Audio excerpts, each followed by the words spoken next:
Welcome to the Fantasy Fangirls podcast, where two sisters dive deep into beloved fantasy lore, characters, themes, series, and more. I'm Lexi, older sister and fantasy lore nerd. And I'm Nicole, younger sister and romantic at heart. And today is episode 2 of Brimstone by Callie Hart, where we are continuing this new deep dive with chapters 6 through 12. Please listen closely to our spoiler warning for all of our Brimstone episodes, including these early ones. Spoilers for all of Brimstone. Yes, even up to the last sentence of the book. We may also reference any of the bonus chapters from Quicksilver or Brimstone. Why is Ishabal being so sus?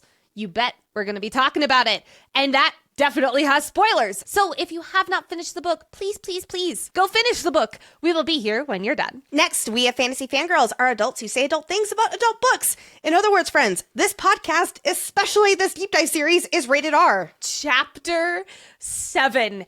If you know what I'm talking about, sex, then you know this is definitely an adult podcast. So please be mindful of those little listening ears. I really hope our parents aren't listening to this one. I don't think they are. Mom and Dad, turn this off for the love of all the gods. Additionally, we are so excited to see you at upcoming live events. We have a very exciting announcement here too, everybody. This Friday on December 12th in Denver, Colorado, Nicole and I are hosting an ACOTAR trivia holiday party with Book and Gather. Lexi and I will also be part of the Fantasy Fangirls charity live stream on Monday, December 29th. But there's a twist. We are going to be playing a game of TTRPG, which is just a tabletop role-playing game. Think Dungeons and Dragons during the stream. And if you donate, you might be able to influence the way the game itself plays out. It's going to be so much fun. All proceeds go to Reading is Fundamental. We're so excited. Be on the lookout for more info in the coming days. And on March 6th through 8th in Dallas, Texas, we will be podcast partners at Dreamers and Readers Festival. Plus, we have a very special something that we can't quite say what yet, but something very, very exciting happening on April 19th in Seattle, Washington. More details about this coming very soon. Keep your ears out. Check out our website or the links below for more information to most of these events, including a promo code for Dreamers and Readers. Also, in case you missed it, welcome Fantasy Fan Fellas to the Fantasy Fangirls Media Network. Our very own executive producer Hayden and Book Talk star Stephen Walker recently launched a new podcast where every week they dive deep into Brandon Sanderson's Mistborn. Hayden is an expert in Sanderson's Cosmere and has already read the Mistborn series. But Stephen has not. So each episode only includes spoilers up to the chapters covered, as Hayden takes Stephen through his first time reading Mistborn. Episodes 5 and 6 are out now only on the Fantasy Fan Fellas feed. So please be sure to give them a follow. Link is in the show notes. Last thing before we jump into Brimstone episode 2. If you love Fantasy Fangirls and want more events, more content, more community, and so much more all around, please check out Fantasy Fan Club. We have 3 membership tiers that you can join. Number 1, the Hive Mind, which includes access to our Boppin' Discord, live Q&As from Lexi and I, a book club often featuring the authors themselves. We have community events, promo codes for live events, plus 20% off and access to exclusive Fantasy Fan Club only merch. That is for $6 a month. Or you can join the Spice Watchers, which includes everything from the Hive Mind level, plus early access to ad-free episodes, our full episode outlines, and special voting privileges on things like library topics. That is for $10 a month. And last but not least, we have the Feral Fans, which includes everything from the previous 2 tiers, plus more behind the scenes content, a welcome gift, giveaways, private Discord channel called The Dining Room, and your name shouted out on the podcast. That is for $25 a month. Join the party at fantasyfangirls.com/fanclub. The link is also in the show notes. And I know we always say this, but really and truly from the bottom of our hearts, thank you. Thank you so much for supporting us as we have turned this podcast not only into a dream come true, but into a whole business, a media network. It is all because of you. And now it is time to split up and save Evelia from the rot. Dun dun dun! To start off every episode, Nicole does us the honor of summarizing this stretch of chapters. So gather round as we sing Laura's ballad to discuss what happens in chapters 6 through 12 of Brimstone. Chapter 6. The Blood Courts had a quicksilver pool this whole time, so now they can get anywhere in the drop of a dime.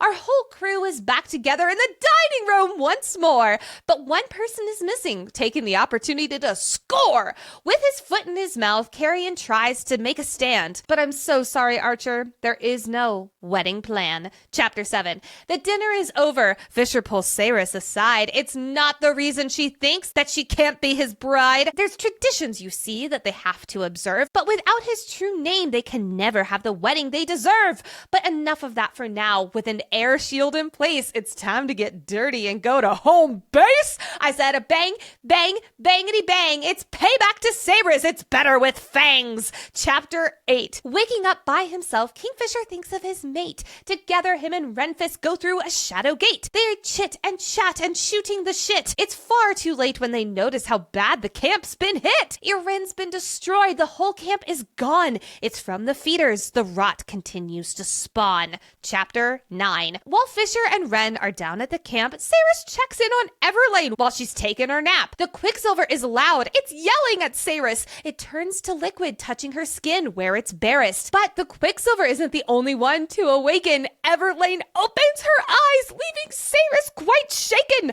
Hold up a minute. That's not Everlane talking. Adina is here, and what she says is quite shocking. She tells Saeris to listen. She must find the journal and seal her runes, or else the pain will be infernal. Chapter 10. With that cryptic message out of the way, it's off to Ishabel to see if she knows the word play. To seal Saeris' rooms, there's no time to waste, but the witches are tight-lipped to all those but their race. It's time to fill all of the others in on Zareth. The tree, the mating, the axis, the sever-ith. But while they tell the tale of what happened with the gods, Lorith wonders if Carrion is a fraud? The Dianthus heirs should be close to their age, but something went funny when he was taken off stage. But that's enough of that. We have bigger fish to fry. Carrion and Fisher will gather the silver they come by. With those two in Zilvaren, it leaves Saeris behind to run the blood court and keep the vampires in line. Chapter 11. Lorith and Saeris train with their swords, but Lorith has a better idea, drinking with the hordes. They swagger into the Fool's Paradise on a mission, but their plan is thwarted by a new requisition. Lorith has no plans of paying his debts. The vampires nearby see this as a threat. Teladius' timing could not be more perfect. He called off the debt, but that's not his main purpose. Chapter 12. Saeris and Tal really need to talk, but it's not all about the living dead stock. Saeris agrees to be disavowed so she can rule the court without her maker as a shroud. While they are here, Tal offers some advice. She needs to seal her magic before she rolls a nat 1 on the dice. Her magic is volatile. One bad swell and they're ended. Not just Saeris either. The whole realm will be transcended. At the end of their convo, it's time to make amends. They agree that it's best for them to be friends. It is time to don our relics and step through the Quicksilver to explore key insights, character analysis, lore, foreshadowing theories, and so much more. At the end of last episode, Saeris could hear Quicksilver calling to her, and we learned that Amontreath does indeed have its own Quicksilver pool. Because the Quicksilver has been still for the past 1,000 years, it wouldn't have been usable for, say, Malcolm and Belcon. However, before the Quicksilver stilled, this would have been a route for Madra to meet with Malcolm. Although I suppose he didn't have this blood court until 1,000 years ago, which makes me curious how this Quicksilver pool would come to be. It would have to have been solid form like Elroy's until Saeris reactivated. Anyway, this Quicksilver pool means something good for our characters. Now they have a direct portal into Kalish instead of having to ride like the wind for 2 hours across the Dead Fields, cross the Frozen River, and Fisher conjure the Shadow Gate. The not so fun part about this blood court super secret Quicksilver pool is that it is located in a sepulcher, aka a small room built of stone where a dead person is laid or buried, because of course it is. I will give this to the Blood Court. They are nothing if not on brand. As long as the group has relics, which is easy for Saeris to make for them, she can transport them between Amontreath and Kalish easy peasy now, which means it's time for this new Queen of Sanisroth to return to Kalish, Fisher's home, for the first time since they left to the maze in Quicksilver. After all, Fisher's had enough of the Blood Court and wants some quality time with his mate. However, Saeris will not be able to stay in Kalish because otherwise her seat of power will be vacant for too long and she'll be accused of abandoning it. We've all been there. You have the best intentions of getting your loved one something thoughtful, something unique for the holiday season. And you end up losing track of time and you have to go the classic gift card route. Wow, just at me, why don't you? know. That is where Aura Frame comes in. Aura Frame is the perfect gift that allows you to put all your favorite photo moments to the forefront. The Aura Frame makes displaying your favorite photos easy. All you have to do is download the Aura app and connect to Wi-Fi, meaning you can keep adding photos to the digital display from anywhere, anytime. I have mine right in front of my sink, so as I'm doing the dishes, I can see photos of Brett and I's just life happen in front of my eyes, and it has been one of my favorite things. We do not hang up photo frames because that takes so much flippin' time. You know what doesn't take time? Uploading photos to an app that are already on my phone. It's so easy. I want to give this to everyone. My in-laws have one, and it's so easy for us to send them photos too. For a limited time, save on the perfect gift by visiting auraframes.com to get $35 off Aura's best-selling Carver matte frames, named #1 by Wirecutter. That's the one that Nicole and I both have and absolutely love, by using promo code FANTASYFANGIRLS at checkout. That is auraframes.com, promo code FANTASYFANGIRLS. This deal is exclusive to our listeners, and frames do sell out fast, so order yours now to get it in time for the holidays. And please be sure to support our show by mentioning us at checkout. Terms and conditions apply. Quick pause to appreciate the relics that they use to travel through the Quicksilver. So she makes one for Carrion out of a chain supplied by Taladeus. Lorith had on a signet ring and then she turned it into a relic. And, quote, a small charm of one of the gods that Fisher attached to the collar of onyx. Oh, that's adorable. But second, which god? I want to know this. I want to know. I like to think it's Balor Mythin. I think so too. Maybe it's both of them, like back to back. Like, hey, girl. Maybe, yeah. When they arrive and get settled in Kalish, Saeris is surprised to see everyone in their little group here to welcome her home. Renthis, Taelena, Minir, who is Taelena's mate, Danya, Ishabal, Onyx, Lorith, and Carrion. It's been a little over a week since Saeris has seen most of these peeps, so let's go through what each of them have been up to. For Ren, Taelena, Danya, and Ishabal, the last time she saw all of them was when she was being shoved into the Shadow Gate, and she was also, still human. So let's start with Ren. Ren has not come to visit Saeris in Sanisroth, which she's worried it's because of him being against the vampires and now, therefore, against her. But we can gather it's actually because he wanted to be closer to Everlane while she heals, which he's been doing a lot of, sleeping in a chair in her rooms while she recovers, and going back and forth between Kalish and Irin. He's the leader of the war camp after all. Then we have Ishabal. She should have returned back to her clan about a week ago, but she decided to stay here in Kalish with Taelena under the guise of working with the healer. Guys, because we will later learn she's up to some sneaky shit.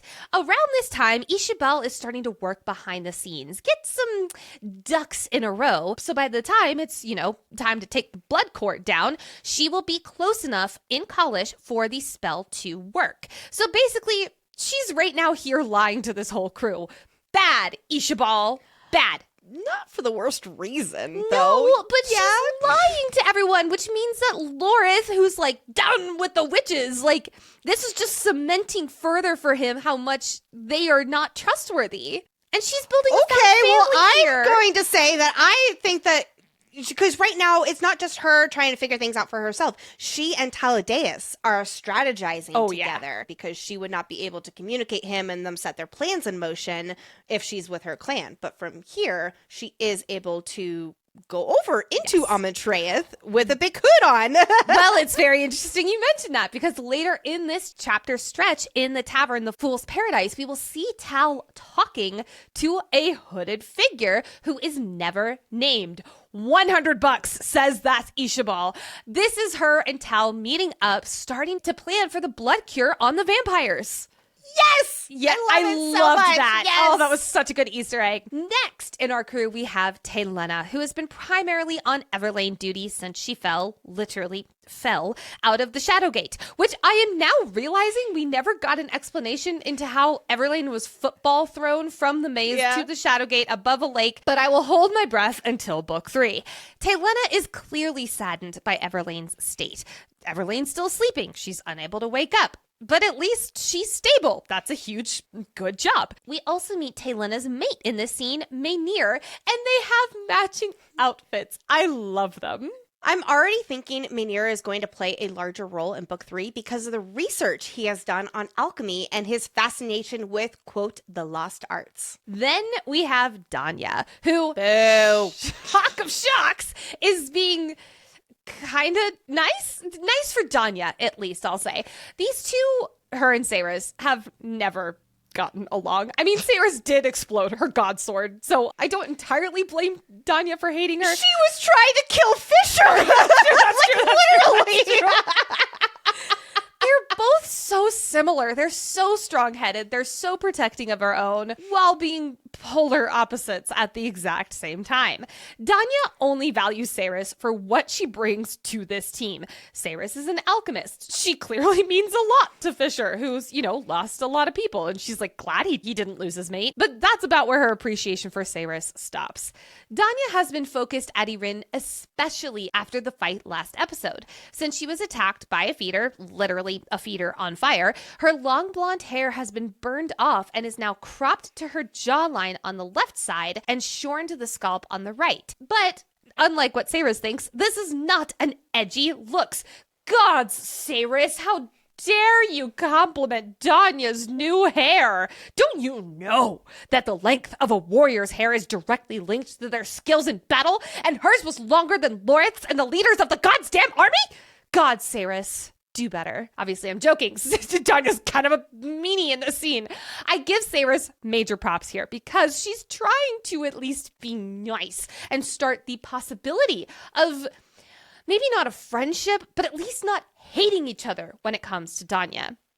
But Danya's got her eyes on another prize here. She's looking for a redhead with annoyingly witty comebacks. She can get in line behind this fandom. That's so real.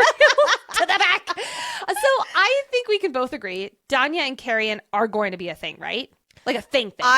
No, I think that they will sleep together, but that's it. He needs someone who won't dim his light. They do sleep together multiple times in this book. What? Yes. No, not yet. Yes, we will get to that when the time comes, but the subtext is there. Like how Lorith and Ishabal slept together, Nicole, that you're convinced of? Like that's actually on the page, Lexi.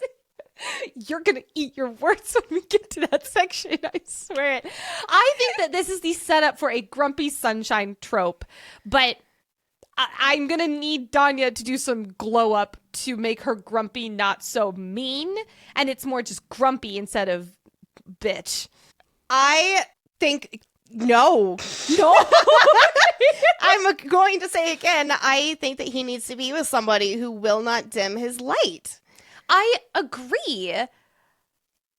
She's had 2 books now. Okay. Out of 3. Okay, that's fair. Now, during dinner, when Carrion does show up, he's smelling fresh of sex from multiple water sprites. Get it, my guy. Everyone starts politely breathing through their mouths to avoid smelling his sex stink. But not Danya, though. She's smelling this room like it's her favorite candle. She's... It's little moments like this in the book that have me just literally laughing out loud. Amid all the high fantasy and action and spice, there are genuinely funny scenes like this, and I just love it so much. Yes. I want to give this scene a moment in the spotlight as well for found family. In fact, when we were reading this scene, I remember looking up from the book to you, Nicole, and commenting on just how nice this dinner was for our characters. It's a moment to simply enjoy this found family that Saeris now has. She came into this realm unexpectedly and, despite herself, connected with people here. Not just Fisher, but real friendships too with others. People who she respects. Maybe minus Danya. But even still, Saeris tries with her, like Nicole was just saying. Here, Renfis is welcoming Saeris with open arms and celebrating her return. It doesn't matter that she's half vampire, like she was worried about. Later, Lorith will call her sister, and it'll catch Saeris by surprise. She's never had friends before. You had to be a loner and look out for your own in the third. It was the only way to survive. She's experiencing companionship for the first time and finding peace and comfort in it. And she gets the reassurance she needed now that she's transformed into half vampire that her friends still accept her. Fae and Alchemy series might not be one with the found family trope front and center, but I so appreciate these pockets of the story where we can enjoy all these characters coming together and see how close they are, how much they need each other, and have these light moments so that they can later face the dark again together. They need this little bit of happiness in their lives. And just like that, we're at chapter 7, friends. Remember the timeline of these books' events so far. Quicksilver was over a month ago, and Saeris didn't consider not hating Fisher until like the last third of it. She only accepted the mating bond with him a week ago. And since that night in Ballard that they shared before he left to sacrifice himself in Gilthrai, they have not had any time alone. Between her transition and recovery, becoming queen of the vampires, and now these feeders and the rot, there hasn't been much time to enjoy their honeymoon phase. Until now, where, for the first time alone, they can be together as fully accepted, God-bound mates. It's kind of cute and honestly a little understandable that Saeris feels nervous. They're in a whole new phase of their relationship, and while they're both in it 1000%, openly loving Fisher and being, lovey-dovey is still a very new concept. At the dinner table, it's mentioned that because they are godbound, they don't need to be standing in a room full of people where everyone's looking at you as you say your vows, their eyes beaded on you. This sounds a lot like me and Brett when we were deciding the size of our wedding, because it was 35 people and it was glorious. I loved it. But the reason is not because Fisher and Saeris don't want a million pairs of eyes on them and it makes their palms sweaty. In Fae wedding ceremony tradition, the two committing themselves together is to swear love and to honor each other for all their days and for them to give each other their hearts. But it's not just their hearts they also give their true names. Remember, at birth, they are assigned a true name, and then about a year later, they come out with a name that is what everyone's going to call them. Kingfisher, for example, for Kingfisher. But they have a true name, and it is a sign of truest trust between couples, because with a true name, one would have power to control the other. They could command them to do whatever they want. Major foreshadowing for how Saeris gets Fisher out of quite the pickle later this book. Kingfisher can give Saeris everything, his heart, his vows, but he cannot give her his true name. It's not that he doesn't want to. It's because, dun dun dun, he doesn't know it.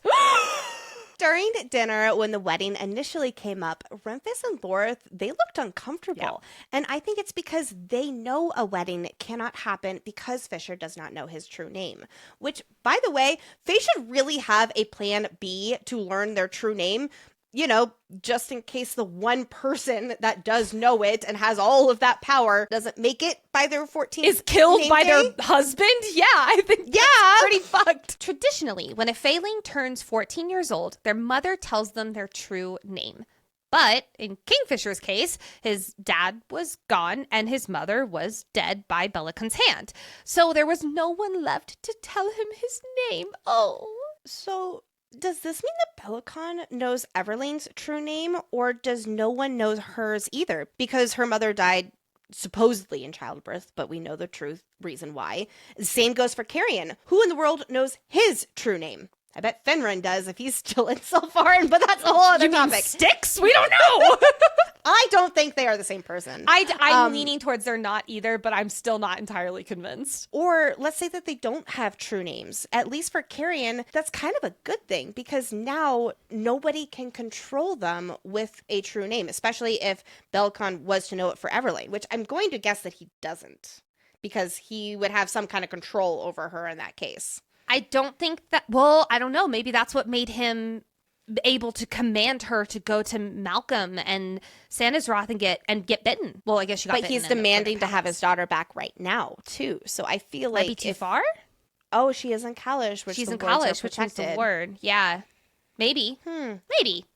Well, I think it's not out of the question that someone does know his name, but I have a theory around Carrion that I think is not next episode, but it'll be episode 4, that I'm really, not to be a major tease right now, but I'm really excited to talk about it, and it might be able to make up for the fact that he doesn't know his name. All right. I think Fenrir somehow knows it. I could definitely see Fenrir knowing it somehow, if that fucker is still alive somewhere. Man haunts my dreams. Kingfisher did go as far as looking through all of his mother's books, her journals, her sketch pads, everything that he had from his mother in the hopes that she wrote his name down somewhere. And while he found many drawings of her bestie, Saeris Fane, he never found his true name. I love that he also found drawings of, quote, little birds with flashing blue wings. Yes, there is the kingfisher bird and all that symbolism, but there's also the paper birds to create the book for Saeris. So this does bring up a question that we've actually been DM'd multiple times, because in The Gate Part 2, this is a bonus chapter from long before the happenings of Quicksilver, Mirelle says to Fisher as she's fading away that he needs to guard his name, his true name, and that his life depends on it. And he's like, Mirelle, hello? And the chapter ends. So I just assumed, based on that warning, that he does know his name and he has to guard it. But no. I'm guessing that this was a future warning for Fisher to, now that he knows it, guard his name? But he doesn't have to because there's no command over his name now. That's true. That's very true. Or it's protect against anyone figuring it out because Saeris needs to know it at exactly the right moment in order to break the control that anyone, Belcon, would have over his name. Okay, I hear your efforts in explaining that, and I commend you on those. I have a new phrase that I have coined called Zars Gone Rogue, and that is our Fan Alchemy series version of Cauldron Boil Me, which is basically when something... A plus B is not equaling C at this moment. Exactly. Yeah. A plus B does not equal C. Yeah. And it happens sometimes. And for my sanity, I need to just be able to explain it away. So Zareth's gone rogue. That's my explanation went rogue. for this. Okay. Yes. As we get into chapter 7 here, I want to note that we have had a number of people ask for our opinion on how the word mate is used a lot in Brimstone. I'll be honest, neither Nicole or I noticed how much it was used, and we were even a little surprised by this being a complaint in the book. Definitely. I was like, I didn't blink twice. I didn't blink twice about it. Maybe I've just read a lot of Fading Mate stories too. The word mate shows up 30 more times in a very popular mates romantasy book. So yeah, I don't know. I think they're so happy to be mates with each other, and I think it's really sweet. Callie even seems to poke fun at how significant the word is with Fisher's whole, she's not my girlfriend, okay? Because it's like there is no interchangeable word for mate that holds the same meaning and emphasis. And these two are so in love and basking in being mates. So that's my opinion on the matter. One more thing, Saeris can suddenly feel the air inside the room and not wanting anyone to hear them. She then feels the air thickening and her ears suddenly feel full of cotton wool. Sound shield! When Saeris uses this impressive bit of magic, Nicole, I know you've been hung up on it being her air magic, but I am convinced it is small magic, based on what Fisher says here about how she has an affinity for small magic, and then Taladeus will create sound shields too, and we know he's particularly powerful. And he does not have air magic, he has liquid magic.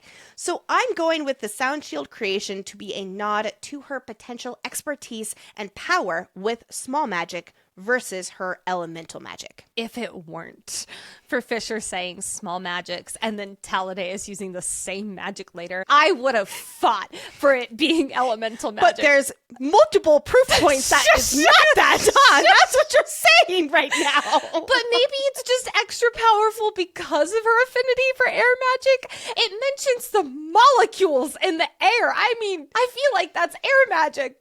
I think it's a really great description of the magic's effects. Fine, you win. That one. You win that round. Too bad. Okay, I got a few more wins coming up down the pipeline here in this episode. All right, friends. Now it's time for my win because it's chapter 7. We're an R-rated podcast and you know what we're about to get into. And how many spicy scenes are there total in the book, Nicole? Shut up, Lexi! There's 5. In January, there's 4. There's 4. You can pick my hair color in January, and you better not be mean. I'm scared. Like Lexi mentioned earlier, these two have entered a whole new level of being in a capital R relationship. And that includes, for them, for the first time, saying I love you to each other. Yes, Fisher said it last book, but this is the first time he hears her say it. I'm not gonna lie, the say it again, like I need to hear it again, please. Like that microtrope from one partner to another when they say I love you for the first time, it is up there in one of my favorites. God, I love it. And Fisher does not disappoint. The moment she says it again to him, his mouth slams onto hers and we're off to the races. Literally, because in addition for this being the first time they say, I love you, this is also the first time they've banged since she turned from human into half fae / vampire.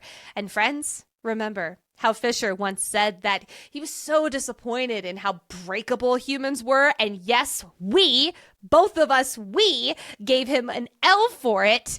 She ain't human anymore. So the guardrails are off. Yay! Starting with stripping Saeris fully from her clothes. Not Fisher yet, because, oh, ho, ho, it's time for, that was so Christmas. It's time for a little payback. Going to town. Fisher kneels before Saeris and, quote, you taste like the end of the fucking world. Just kill me and be done with it. Nothing will ever be better than this man. But he's not done, because trailing his nose along her skin, he says, quote, come on, Osha. Where else would an acolyte kneel to worship but at the altar of his god? I just have exclamation points in the All right. This might be my new favorite god line in a romantasy novel. Well done, Fisher. Yes. You surpassed my guy, Zayden Ryerson's god line. Congratulations. And that was very difficult to pass. But then a blinding white light fills Saeris' head, a high-pitched hum in her ears, a stab of pain. Then every cell in her body feels like it's ripping apart, but in a good way, because Fisher just bit her inner thigh, dosing her so hard that Saeris passes out. Incredible. But only for a second, though. Honestly, go Saeris. The fact that she had an orgasm so good she was unconscious is incredible. But these two are back at it. As Fisher, now without clothes, fists himself, Saeris touches herself, then climbs on top of Fisher, sticks her fingers in his mouth, and says, suck. And then he obeys. I'm not breathing. Oh my God, Jesus. But Saeris has been concocting a little payback of her own, lowering on him just a little bit. Saeris pins his hands above his head, telling him that he cannot touch her. She waits, then plunges her own teeth into his neck, dosing him, and she sinks down on him all the way. Just clap. Bravo, madam. Bravo. So good. I love this moment. Yes, because it's fucking incredible, but more so because of the line that follows it. She thinks, quote, I was hardly shy in bed as a rule, but with Fisher, my confidence felt electric. How could I not feel that way when I could still feel his emotions in his blood? He meant when he said he did think that I was magnificent. This is what I've been talking about in almost every single smut love letter. Yes, we talk about these scenes because they're spicy and fun and teeth and playfulness. It's fun. But it's the willingness to take up space, to let walls down, to believe your partner when they say you're magnificent because you are and you deserve to be told so and believe it. That is why we cover these scenes at the detail that we do. Closing this chapter, I want to bring in the chapter title itself. Home. And my heart is exploding because normally Callie's chapter titles are a line from the chapters themselves. And here, as they're talking about what Saeris smells like now that she's changed, her smell hasn't really altered, but it's more amplified.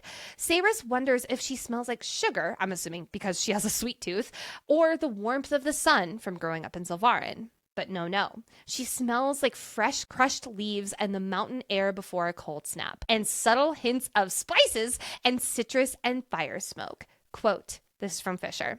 I don't crave the attention of the sun. The snow-capped mountains, the forest, the frozen river, those places are my home. You are my home. I'm melting like a mountain snow cap for this guy. This is when he jumped into second place for me. The snow-capped mountains are my home too, Fisher. One more moment from Fisher, because when they both finish and he's just like, oh, so pleased with himself, because he truly believes that he's the luckiest bastard alive, and because his mate looks like she's been thoroughly fucked. Such a good chapter ender. Oh my God. Okay, so first bang is in the books. Don't worry, we have lots more of those coming. Almost one episode. Almost.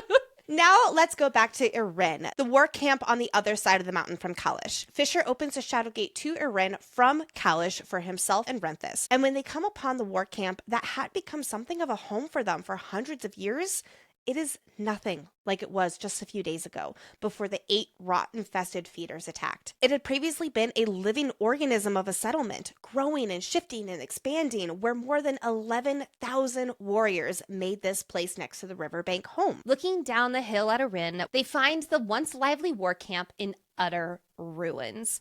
Where Irin once stood, only scorched remains now stretch as far as the eye can see.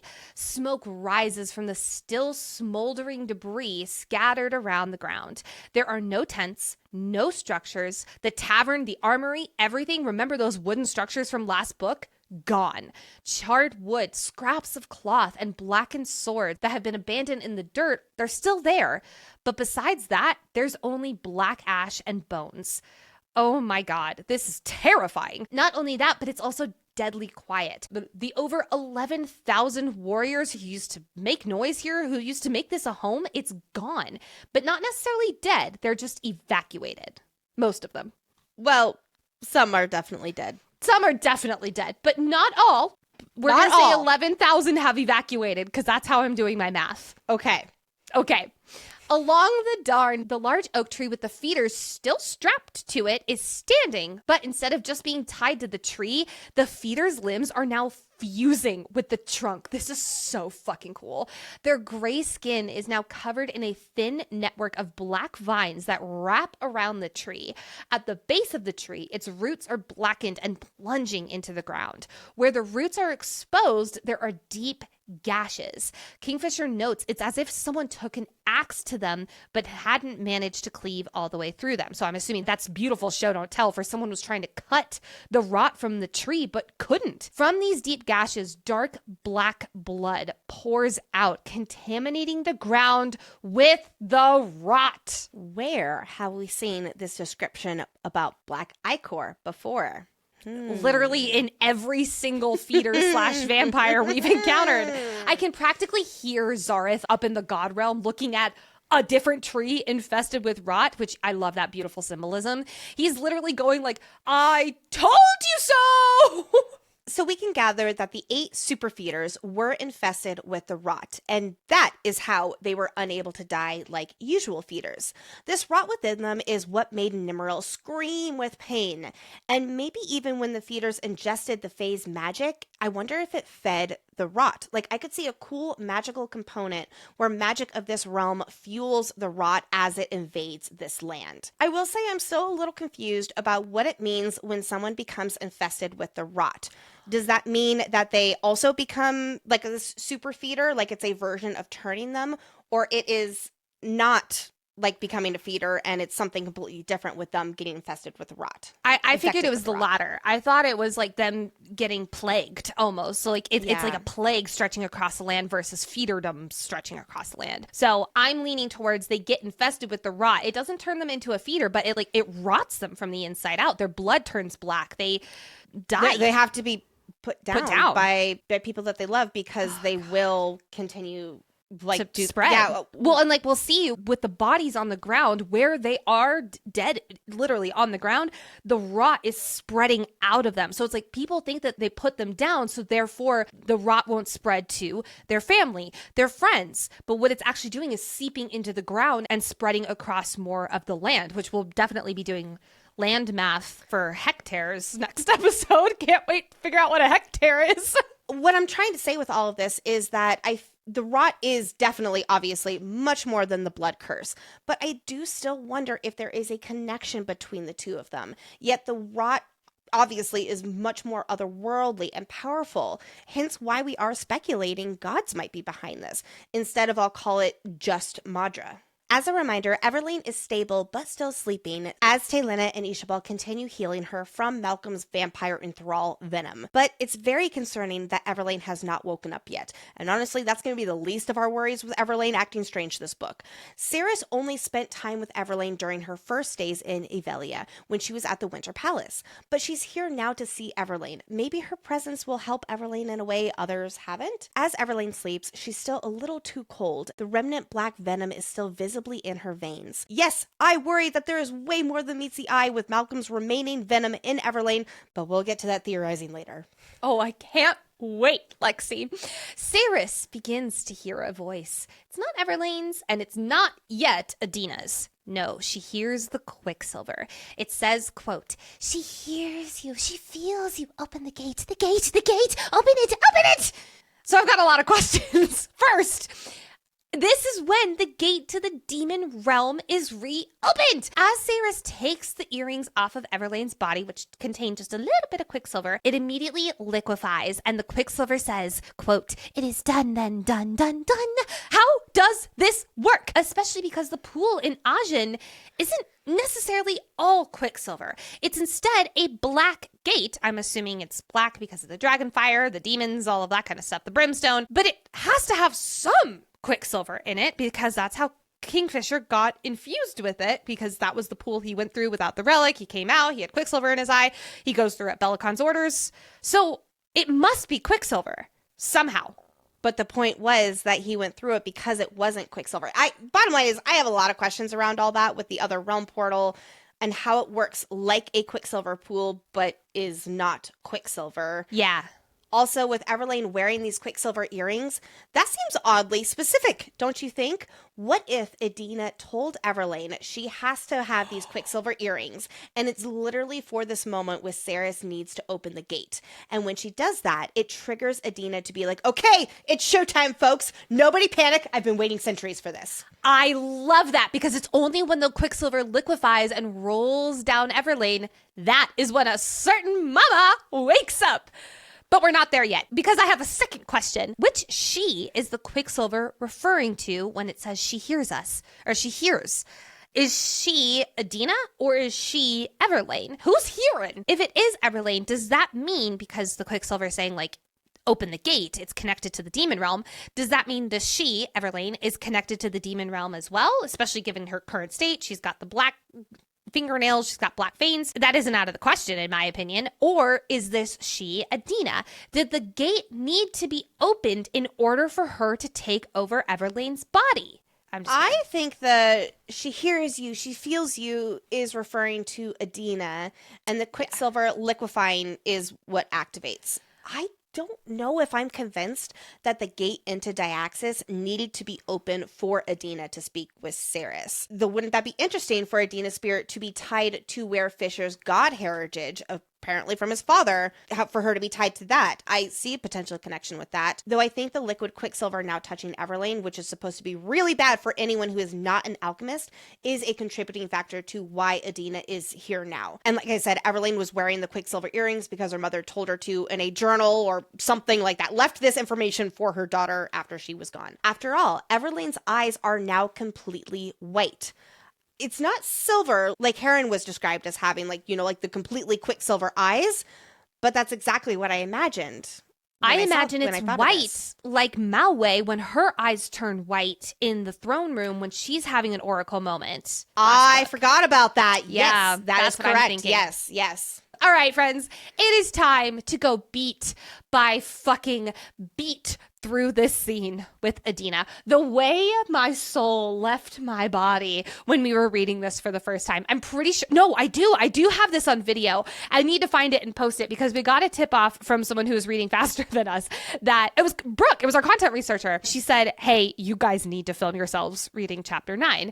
And thank God she did, because it starts off with saying, quote, "At last, you're here. I've been waiting a long, long time to speak with you, Saeris Fane." A way to make a girl feel like she's late to the party, Adina. But technically, Adina's right. She's waited a long, long time. Yes, she has.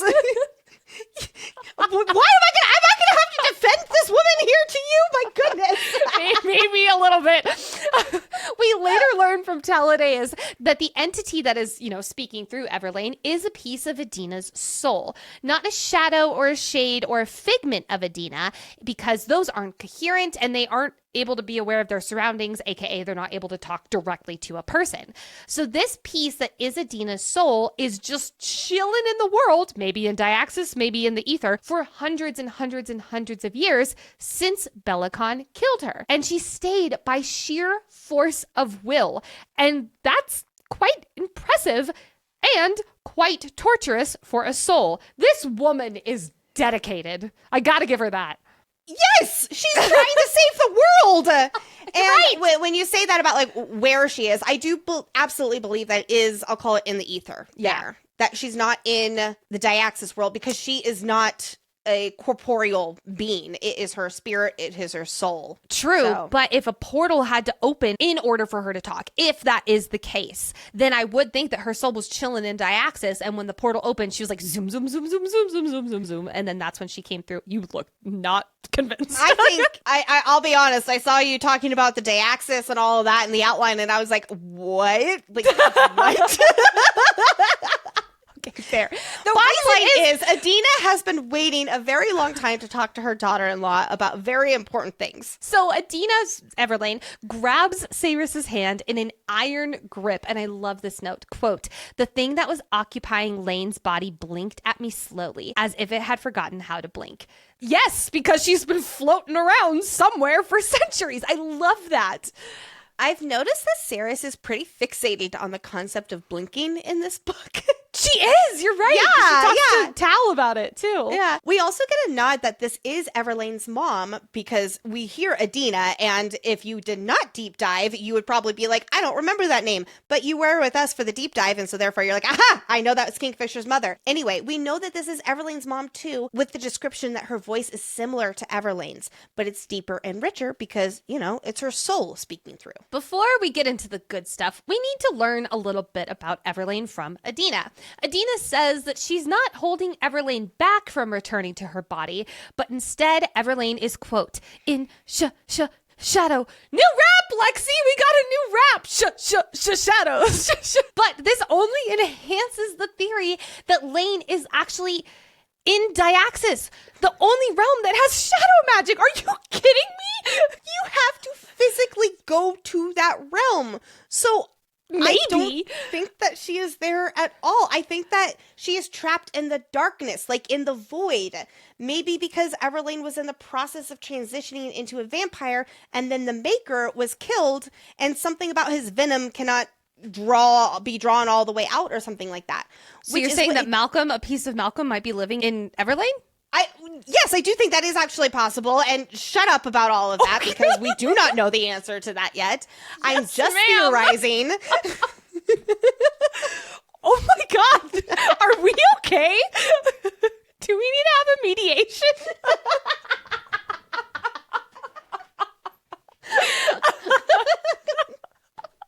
We were doing so well with Brimstone up until now. I know. A whole episode. Yeah, we were doing great. And this is what Adina means when she says that she doesn't know if Everlane is strong enough to return. She is beyond Adina's sight and reach, clouded in shadow and darkness. But I do really worry that there is somehow a grip Malcolm has on Everlane that is making his spirit or something like that to stay in some way here in this world. Adina tells Saeris that she needs to go to the library. Note, she does not specify which library Saeris needs to go to. I love that, because you and I were convinced it was Kalish's library, but I realized she didn't say Kalish, so that was a fun thing on a reread. And there, in the library, Saeris will find a book. The book she is looking for is small and thick because it's got a lot of entries in it. She's got a lot to do, and has a blue cover with a butterfly on it. Oh, Osha. To make it even more cryptic, Adina tells Saeris that the book is hidden among the stars. The stars, hundreds and hundreds of stars. We know she's saying this because they're star gazers, the paper birds later in this book. Quick side note, I do love that we later learn that stargazers are also known as kingfishers. It's so exciting. That's just in this world. I did look up birdness on the interwebs, and there is no correlation between stargazers and kingfishers. So that's just for this world. But these stargazers are in the Senis Rothian library, which again, she does not specify. Honestly, I really can't even be mad about the non-specification, because that reveal, I was listening to it this morning while I was getting ready, and I just got chills. It was so worth it for her to hold back that info. Okay, see, here I am being like, how the fuck does this book get into the Amatreath library? How? It's a great question. You're right. You would think that she is talking about the Kalish library. But I'll also say we are assuming that she is specifically referring to the Amatreath library. We don't know if she might have actually put them in the Kalish library and somehow, some way, they found themselves in Amatreath. But I am really and truly wondering how the hell they ended up in Amatreath. I don't think we're going to ever find out. I think we're just supposed to accept it and move on. But I'm wondering. We have access to Callie. I want to ask her, did Adina put the Stargazers, the book, in the Senis Rothian library? For instance, she could have put the Stargazers there before Malcolm's reign. When Saeris asks Adina, quote, why is this book so important? Adina's eyes clear of confusion momentarily, but then it's gone before she confirms they, the gods, told Saeris about the rot. Meaning the gods have officially told Saeris about the rot. She's been waiting for this moment. I believe that as an oracle, Adina has seen this rot in different outcomes of how it can transpire. The path towards success is only through the steps that she will provide Saeris in the journal. This reminds me of what Zarth said to Saeris in Quicksilver chapter 44, about how he can see the threads of fate and all these different outcomes in that tapestry of the universe. I'm assuming that oracles have similar, not the same, but similar perspectives into that thread of fate and like that tapestry of the universe. I do wonder if this means that oracles are God-blessed, I'll call it, for lack of a better term. I don't know what that would mean in the grand scheme of things, but just an interesting note.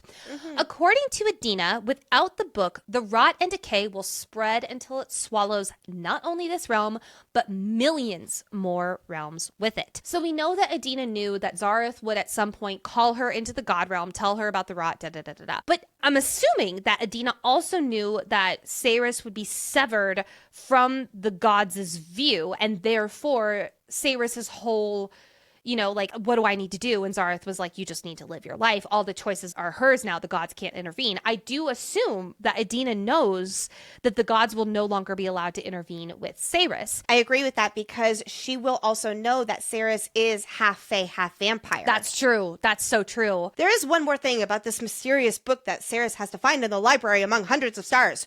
Don't tell Fisher about it. Why? Well, we'll speculate when we get to the chapter where Saeris does tell him and Adina knew that she would tell him and this was all a trick. I'm assuming that it's part of a test, and it is like one more little step that has to happen for something bigger down the line. Who knows? For now, Saeris will honor Adina's request, though. She'll tell Fisher about everything except the book. It will feel weird for her to keep this information from him. He's her mate. They trust each other wholeheartedly, and she wants him to know about her conversation with his mother.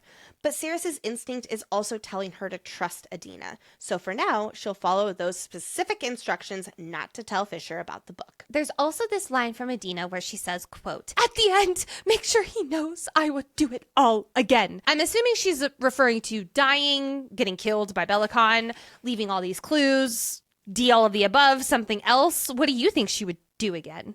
Oh, I understand it as Adina staying in limbo based on what we hear from Tal about how it must be terrible for her spirit to refuse to go beyond. And then when Saeris is telling Fisher about all this, she will even note, like, oh my God, like he knew that his mother has been going through this and he didn't react to it. So yeah, Adina has been waiting to get this message to Saeris, but in the meantime, she has gotten to see Fisher continue living, and she wouldn't have ever changed that. And in her passage to Fisher at the top of the book, it's titled No Regrets. No regrets. No regrets. No regrets. Can you imagine Adina's soul is living there with that tattoo? Just no regrets. She'd be like, I don't know how it came up. Like it just magically appeared on me and it's spelled wrong. Another big piece of information that Adina drops is about alchemical runes. According to Adina, alchemists must seal their runes, which remember are magically inked onto them. Alchemists need their runes that represent their magic to be sealed because their power is like a well that runs very deep. When an alchemist is marked with a rune, regardless of how many runes they may have, the rune's magic starts pouring into the alchemist continuously and will not stop on its own. If the runes are not sealed, they start to fester, causing flashes of magic, and can be very, very painful, as we've started seeing with Saeris. I'm curious if Adina tried to do anything magically when she was holding Saeris' wrist and realized that her runes weren't sealed. As her hand tightened around Saeris' runes suddenly feel like they're on fire. So did Adina, I'll say, accidentally cause that, meaning to do something else, but the runes aren't sealed, so it didn't work, and it caused like a flare-up? Because she does say that she's not causing these very painful burnings of Saeris' runes, and that she did what she could, but the rest is up to Saeris. Did what she could, like everything as an oracle that we'll find out about in the journal, or something just now when she realized the runes aren't sealed. Or both, obviously. Later, when Fisher goes to see Helena to ask what the fuck is this nonsense about sealing runes, she says she's woefully uneducated on the subject because frickin' Belicon scourged the realm for all information regarding alchemists and their power. So there's nothing in the library here at college about it. Which, pause, because last book in Quicksilver, there were books written in Old Fae, so Saeris couldn't read them. But Fisher could. And Taylor if he wanted to. and they were about alchemist powers, right? Yes, there were. And we were very hung up on them because someone could have translated, Zareth, you've gone rogue again on us. Zareth, what a shady fuck you are. Taking those books, how dare ya? But alas, according to Helena and her very interested in alchemy mate, Maenier, all books that would have mentioned the word alchemist are either missing or they had pages ripped out of them. Honestly, what kind of Google Scholar app did Belicon's men have in order to know exactly where to look and exactly what page to rip out in the alchemy books? That's just impressive. I'll say this, Belicon should not have been able to get anything about alchemy from Kalish because Fisher's father warded Kalish, so Belicon and his supporters could not come in. So not sure how his supporters came in to wipe alchemy records clean from here unless there was no alchemy records in Kalish to begin with, which would be unlikely and odd, but I guess it's possible. I don't know. Interesting about Belicon, though. He doesn't want anyone else knowing about alchemy, but he himself absolutely wants an alchemist. We'll talk about that a lot more later. Yes. What about Ishabal, though? Since Belicon did not raid the Balkadir lands because they hate him, Ishabal says that their histories and texts of the Balkadir witches that are in Nevercross, which is their political power / capital, those histories / texts are theirs. She does not believe that there's any alchemist records or practices girl. And even if there were some in the catacombs, only guild witches are allowed to go into those chambers where they're kept. Those secrets are not allowed to be experienced. Oh, please, please, please, please, Zareth, can we please go there? Please, please, please, please. I hope so, too. So much. Oh, my gosh. I really don't think it's going to be in this trilogy, though. If Lorith does have a spin-off book, which I think we both believe. We know Carrion's getting one, but I'm assuming Lorith is one of the other three. Or the other two. I don't know. I could even see Ishabal having one of them, too. Okay, so this would, qualify as that I as am well. worried about Lorith surviving the trilogy. Don't you say those words! How dare you? I think that Lorith and Ishabal are going to have their own book because it's going to be their enemies to lovers love story. We're going to go to Nevercross. We're going to go to the catacombs, and he's going to learn how to stop being such a dick to Ishabal, even though she's got some shady shit going on right now. I think that she is seizing an opportunity. Here's my idea. It would have been one thing if she seized an opportunity but ran it by the found family. We've got a found family trope. We don't like secrets from the found family. I highlighted this whole section from Ishabal for foreshadowing because even Saeris wonders what she means by experiencing secrets. That is certainly an odd word choice. Yes, this is fantastic foreshadowing for the dangerous magic Ishabal will unleash with the help of Tal later at the Evenlight Ball. I absolutely 100% don't think we're done learning about Nevercross and these catacombs below their city, filled with secrets and histories. Take me here, please. I'm waving my hands in the air and saying something is important here. What if they have the means to counter Maudra's magic that she is channeling from Zilvaren's circular city layout? And we are still talking about warding the whole realm, which will require the witch's help. Remember that entire plot line that happens at some point in this book. And we also have the foreshadowing that this will become the witch's problem eventually too, if it is not stopped like Fisher says. Back to runes because Saeris needs to seal her runes for many reasons. For one, it's painful. When these runes, for lack of a better word, flare up, it feels like it's burning Saeris' soul as well as her body. Ah, another mention of souls. Always keeping an eye out for how Callie brings souls into the story. And this pain feels like it is unmaking Saeris. The magic is flowing within her unchecked because these runes, this magic, it is not sealed yet. This pretty much makes Saeris a walking time bomb. If she were to, I'll say, explode during the buildup of magic, she would destroy half of Ivelia. And according to Tal, that much magic being unmade by itself would trigger a chain reaction that would then unmake all magic everywhere, basically destroying the entire realm. So, no pressure to get these runes sealed and her magic under control. Poor Saeris, with first going to Zareth and being told, just live your life and hopefully it'll mean that the world doesn't end and that they're the right choices. And just, oh my God. Oh my God. In the Kalish library, surrounded by the group reconvening after that unsettling experience with Everlane/Adina, Lorith and Renthis return from the war camp. When Ren and Lorith burst into the library, they bring some semi-good news with them. They found the vast majority of the missing soldiers who had abandoned the Camp Arin. But sadly, they lost 1,000 soldiers to the rot. Remember, there were 11,000. We lost 1,000, so we're at 10,000 left. This is much easier than stair math, but yes, I am keeping track with soldier math. Somehow, the rot is infecting the Fae. It only took those infected with the rot about an hour, maybe two, before they were too far gone and needed to be put down by the others, leaving a trail of bodies from the war camp to the foothills where Ren and Lorith found them.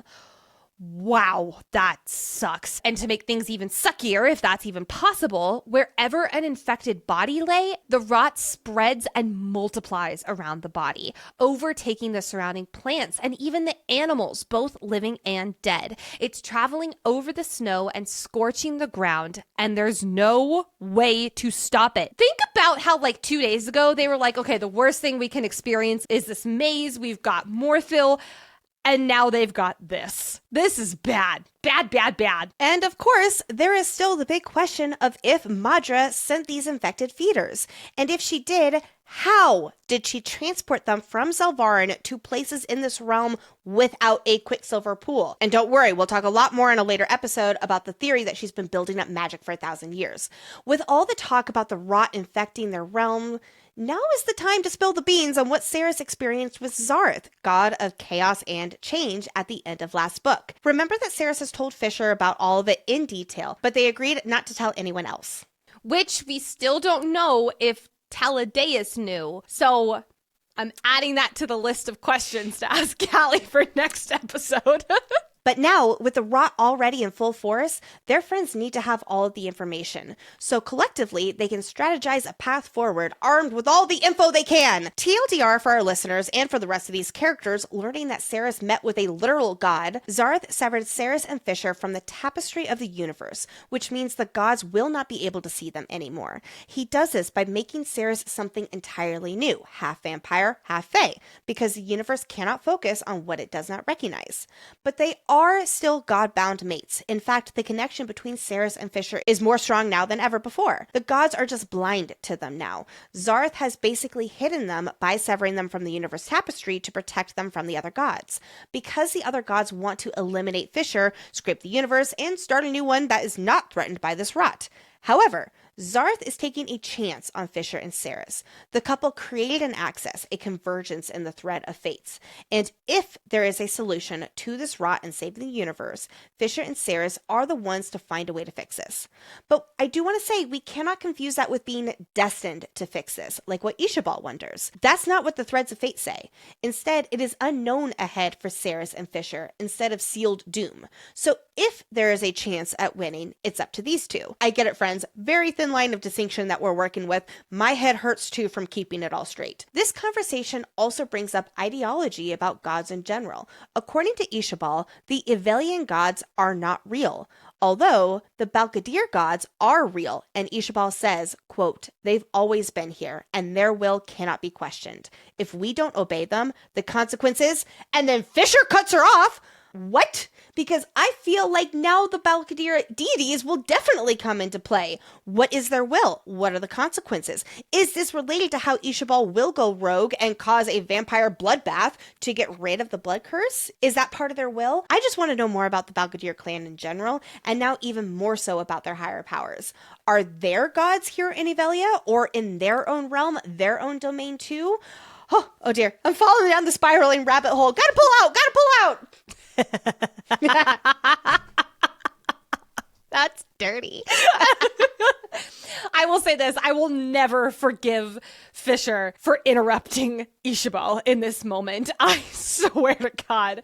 As conversation continues, a rather interesting topic is brought up. One that we, and by we, I mean Lexi, have spent many a moment talking about on the podcast. Because Lorith says that Carrion must be, 1700? Round that years old? And Carrion is like, watch it, old man. I'm 1096. Thank you very much. But that doesn't make any sense. Tell me about it, boys. Carrion went missing as the Dianthus heir when Lorith, Wren, and Fisher were all failings. Lorith was 13 and he was preparing for his oath. Fisher was almost 10. So Carrion should be about the same age as them, just like 10 years younger. But as Fisher says, he's been thinking a lot about this. He's been putting his Professor Lexi hat on. And it's quite possible that when Fisher's father, note he does not say Finran, he just says my father, took Carrion through the Quicksilver, something happened to time. And his money is on one or more of the gods interfering. For whatever reason, they, the gods, might have stilled time in Zilvaren for 700-ish years while time continued in Ivelia. I know I normally do Daddy Watch at the end of the episode, but I'm going to do one part of it here while we're on the subject, because this could be a huge clue to us that Finran is actually Styx. If the gods have the ability to pause time, Finran / Styx, Phoenix, I'll work on it, could have wanted to make sure. Sorry, all I think about is Fish Sticks and the South Park episode. Okay, wait. Do you like Fish Sticks? do not like fish sticks. I haven't had a fish stick. Never mind. Okay, but I think we're actually going to call him... No, fish sticks sounds like Fisher. Damn it. Fin sticks. Fin sticks it is. Finsticks could have wanted to make sure that it was near impossible to find the heir Dianthus. But... So if 700 years go by in Evelia, where Bellicon will surely be frantically looking for the Dianthus heir, this is also where he would be marrying Adina, he would be, trying to kill off Fisher, all of this stuff. But he, meaning Bellicon, literally cannot find the heir Dianthus because they're lost in time thanks to fish sticks, unable to be seen. So Finsticks could have manipulated time as they traveled through the Quicksilver to Zilvaren. Now, could this have also happened if Finran is not Styx and just a different god did this? Sure, absolutely. I mean, he is still technically half god of Styx because he can wield shadows. So maybe he just bringed his own daddy-o and he said, hey, I need some help. Can you pause time real quick for me? But I don't think so. I think it was Finsticks doing a really smart move to make sure that the Dianthus heir is 700 years caught in time. So Bellicon's running around for 700 years trying to find this damn heir that he missed, and he literally cannot find it because he's caught in time. I hear what you're saying. I'm going to add to that here. While we didn't get as many answers about the timeline stuff as I may have hoped, I am so glad that we got confirmation, or at least a theory from Fisher, that yes, the gods intervened when his father took Carrion through the Quicksilver. I'm also going to add that in chapter 44 of Quicksilver, Zareth explains to Saeris that he tried to separate her and Fisher from ever meeting so they would not cause this axis of power. Quote, hundreds of years before you were born, I shifted the events around your birth, moved the pieces on the board, and placed you far away in a realm that should never have come into contact with his, meaning Fisher. I'm going to stick to my belief from that deep dive episode, which was episode 6 of Quicksilver. If you have not listened to it, I really do highly recommend you listen to it. We finally detangle all of that stuff.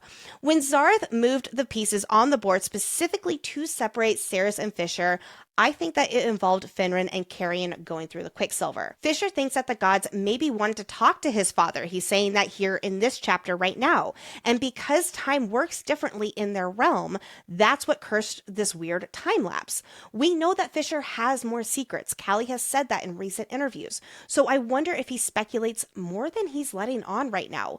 Knowing what he does about his father, whether that's Finran or Styx or what, Finran was a shadow wielder too, which means he would have to be half god. I bet something happened with the gods and Finran, and they helped him on the path to, this is what we must do for the future.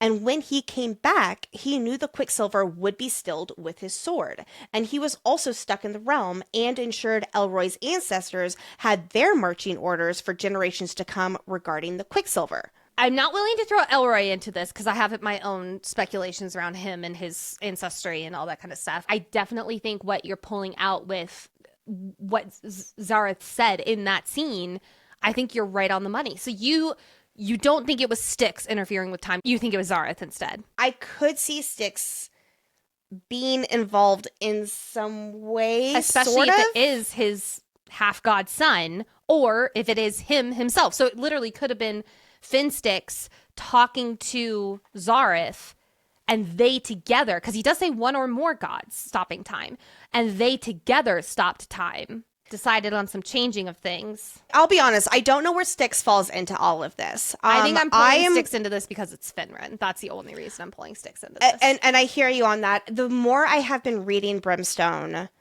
I'm on my third read right now, and I keep hearing other lines that really do make me think that Finran is his own person. I think you're right. Yeah. Yeah. I read that scene earlier this morning where it's like him and Saeris at the Huntsman Cottage. Not the fun scene with the Huntsman Cottage, but where he's like talking about his father and the story and the left shoe and the right foot or whatever. Yeah.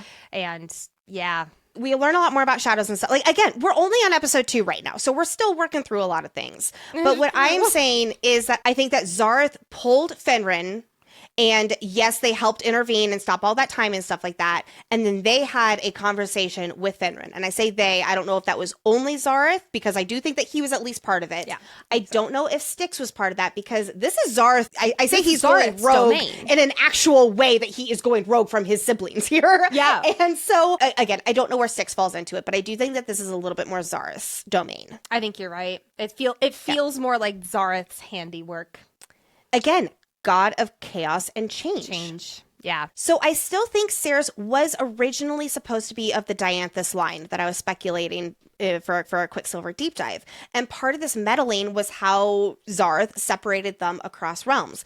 Finrod had to come into Zilvaren with a godsword. Madra stilled the Quicksilver with said godsword, ensuring these two people, Saeris and Fisher, would ultimately be in two different realms and not meet. So in Yvelia, the Quicksilver actually stilled over 1,700 years ago. But in Zilvaren, it stilled 1,000 years ago. Now is a good time to bring up the big timeline discrepancy regarding Everlane that a lot of fans have been wondering about, myself included. We get the explanation about the god intervention to address why Carrion is so much younger than Fisher, despite when Fisher's father went through the Quicksilver. It's what I figured, huzzah! And I also, like we're saying here, we don't think that we've heard the last of this yet, but I'm going to get back to that in a moment. What is not explained is Everlane's age. In Quicksilver, she said that she was 1,486 years old, which is 247 years younger than her half-brother Fisher. We also learned from Everlane that it took a long time for her mother to fall pregnant. Bellicon blamed Fisher for using her up. Knowing what we do about Fisher's age, and I'm even going to throw Carrion's age in there as well, it is impossible for Everlane to be born before Fisher turns 14 years old. Fisher's mother died before he turned 14. That is why he did not know his true name. She died after Everlane was born, supposedly in childbirth, but Bellicon actually slit her throat. Everlane always blamed herself for her mother's death, and it was soon after his mother died that Bellicon forced Fisher through the Quicksilver when he was only 11. There is quite literally no time in there for Everlane to be born, especially for it to have taken years for Edina to fall pregnant. Never mind the fact that according to both their ages, they are 247 years apart. There is also a line in Chapter 8 of Brimstone where Fisher comments how Everlane used to feed him sweet treats when she was little. Technically, he would not have been around when she was little. He would have been off at the war camps. Now, there's obviously little things that could fill in that, but I just want to pull that out there too. So yes, this would seem to be an error that started in Quicksilver and cannot be explained away. I genuinely understand how this timeline discrepancy has tripped a lot of readers up, especially for a series that has so many important details and Easter eggs. We are deep diving it because it is so rich with all of those little half-sentence details. And I'll be honest, there has been a math error in the series before. There's one with how many years Fisher was lost in the maze and then in the center of it, which was corrected in the traditional publication. And let's be very clear here, edits do happen in print. I get that there are a lot of varying opinions on readership grace with errors, but the fact of the matter is that they exist. And I'm also not going to throw my hands up and label this as a massive plot hole yet. Like I said at the beginning of Brimstone episode 1, this is book 2, and there is clearly a lot of information we readers don't know yet about a lot of things, including timeline stuff. If I hadn't deep dove Quicksilver, I would not have caught the timeline discrepancy between Fisher and Carrion's ages. And by the way, I really do think that was intentional because there was foreshadowing about the god's intervention in Quicksilver. And I trust Callie when she told us this timeline discrepancy has a 2.5 importance rating on a scale from 1 to 5. If I hadn't caught this timeline discrepancy before, this reveal about Carrion's age difference right here would have made me go, wow! I personally think this is foreshadowing for what we'll continue to learn about this timeline discrepancy versus explaining the discrepancy away from Quicksilver, especially because this is kind of thrown out there in the story and then everyone moves on like that's it. No way. There is a reason this is in the story and we just don't know it yet. And the jury is still out for if that's the case with Everlane and that timeline discrepancy that isn't mentioned here. There could be other weird magic at play with Bellicon, Edina, or the gods, or something that we can't even fathom yet. It's certainly possible, what with the world building we already have in the story. And that could be why we haven't gotten the answer to this Everlane age yet. So far, Callie's just planting the seeds of what is possible for a bigger reveal to come. Or it is indeed an error that was overlooked, in which case we all just roll our shoulders say that's too bad, and move on accepting the fact that Fisher has a younger sister anyway, because that is what is important to the storyline. Timelines aside, we still have a very, very big issue, and that is the rot. It is spreading faster than anyone in this room can believe. And it's time to start making plans. They got shit to do. So Fisher says for Saeris to return to the forge at Amentraeth to make as many relics as possible. That's a lot of deals with some quicksilver she needs to go make. But as Lorith points out, relics won't stop them from fighting an infected army. And the feeders that can be affected by silver, they're not a problem anymore because Saeris forbid them from attacking. Her command is laced with power. She must be obeyed. But that brings up the elephant in the room. They're not talking about fighting the rot in this instance. They are discussing using those relics to yeet to another realm through the quicksilver where they'll figure out how to stop the rot from there. Before the rot, wasn't this also Fisher's plan B with Saeris in the first place? If they couldn't defeat Malcolm's horde and needed to go somewhere safe to live? Yeah, well, remember back literally last episode, we were discussing the dedication. In The Tempest, the quote that Ariel was recalling was from Ferdinand as he and his men were all abandoning ship. This is the abandoned ship Evalia version. If the rot is spreading this fast, they have to know, and they have nothing that they know of that can save them. It's very much so time to start prepping for plan B, which is the backup plan of get the fuck out of here. In order to make this many thousands of relics to safely travel through a realm portal, you know what we'll need? A shit ton of silver. But remember how Bellicon has had that embargo on silver we never shut up about in our Quicksilver deep dive? It makes getting Quicksilver a little difficult to get a hold of, as in there is definitely not enough silver in this realm for what they need. If only someone in this group has lived in a place nicknamed the Silver City for 1,000 years. Huzzah for Carrion! Because while Madra hoards metal in Zilvaren out of paranoia with magic users, alchemists, there is a hell of a lot more silver in that realm than there is here in Yavelia, where it's been a precious, rare resource for hundreds of years. Being the successful smuggler that he is, Carrion knows where enough silver is for them to start making relics. We'll find out once he's there that he owns a bank and has direct access to silver. But yes, all of the circumstances are exactly as shady as that sounds. I cannot wait for next episode. All of this to say, boys trip to Zilvaren for Carrion and Fisher. And oh yeah, Carrion also knows what Hayden Fane looks like. So God only knows who Fisher would bring back if it was just him on this solo mish. Maybe that one guy that was blonde that Saeris kissed in the pub once. Carrion also knows Zilvaren like the back of his hand. But these are not the only reasons that Zilvaren is the correct next move. While Fisher does not say it here, he's got some plans of his own. He wants to know how the fuck these feeders are getting through from Zilvaren. And most of all, he's ready to finally kill Madra. With too many things to do and not enough time or resources, the crew decides to divide and conquer before finally meeting up back in Kalish in 3 days. Ren will go to the smaller settlements east of Kalish and after that move along the coast to warn as many people as he can of the rot. We know since we finished the book that he's going to get a little sidetracked while he's in Galaria because he's called north via his oath to Ajin Sky to protect the newly opened gate. Yes, the gate that Saeris literally just opened this episode. Danya is sending out hunting parties to keep the infected rot at bay with those who's left of the 10,000 warriors from Irin. Taelena and her mate Minir are tending to the wounded who fled the war camp. Ishabal is returning to her people in Balkadir in Nevercross to ask if they know anything about sealing alchemical runes. Or at least that's what she's supposed to do, because we'll strongly assume that she's going to actually Sanazroth to talk to Taladeas. Speaking of Amentraeth, Saeris has to stay behind because she is queen of the Blood Court and she has to work on sealing her runes.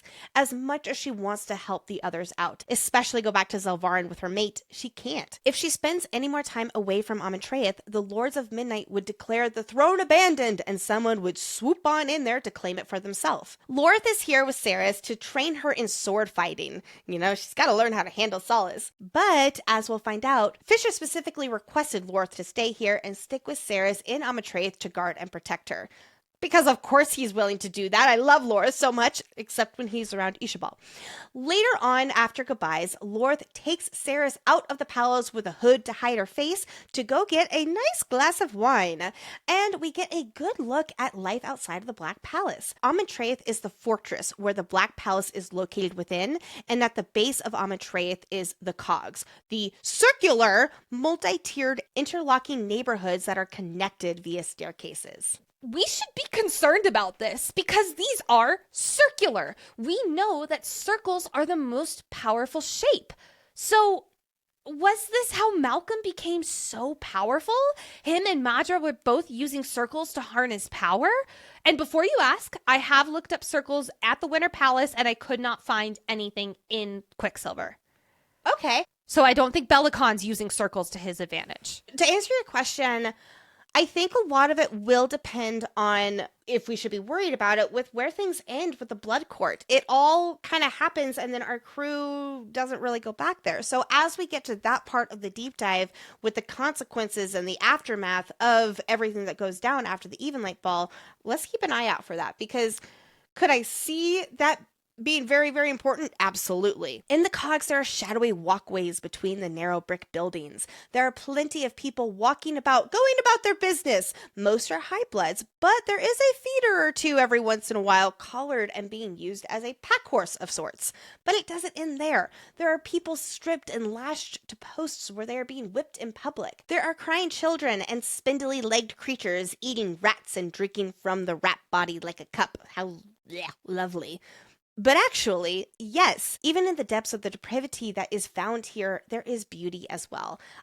This reminds me of how the Hall of Tears becomes beautiful to Saeris after she drinks blood for the first time. She is able to see the beauty in vampire culture, as dark and hard as it is on the surface, right? Well, not even on the surface. It's definitely there in the core too, but there are beautiful elements part of it. Some of the shops have beautiful stained glass windows depicting a multitude of colors and intricately crafted scenes. There are window boxes with beautiful night blooming flowers, as well as vines that creep up the sides of the building, and there are tiny white flowers that smell like jasmine. You all didn't think we'd be skipping over this plant watch, did you? Like I skipped over the gemstones. I know I failed. I'm sorry. The number of DMs that we have gotten asking where Gemwatch was for the rings. I am going to add it into the even light because I feel like I have failed the fandom. It's fine. But we're going to do the plant watch here because I'm doing my job. Around the buildings, we spot two different kinds of flowers, fascias and jasmine. Fascias symbolize transformation, which is pretty on par for our girl right now. And jasmine symbolize beauty, sensuality, and good luck. I'm going to throw sensuality as definitely part of the blood court. And you know what? Considering the rot's taken over our world, I think they could use a little luck right now. I'll say this, those tiny white flowers, you know where else we see tiny white flowers in this book? I don't know where. When Carrion has Saeris come to his room back at college and he's like, I need you to see if this is crazy. And as he's speaking, tiny white flowers bloom as he's talking. But even in all that beauty, the Highbloods wear cruel smiles and they openly carry knives in the dark, even as they are dressed in exquisitely tailored outfits and dresses of luxurious materials like silk and probably velvet. At the tavern, the Fool's Paradise, Lorith doesn't exactly get the biggest welcome. We learned that 600 years ago, Lorith got into a fight at the tavern and did not pay for his glass of wine or the table he broke, and all debts are paid. This verbal skirmish is starting to collect some notice, so two high-blood bouncers come over and laid their hands on Lorith.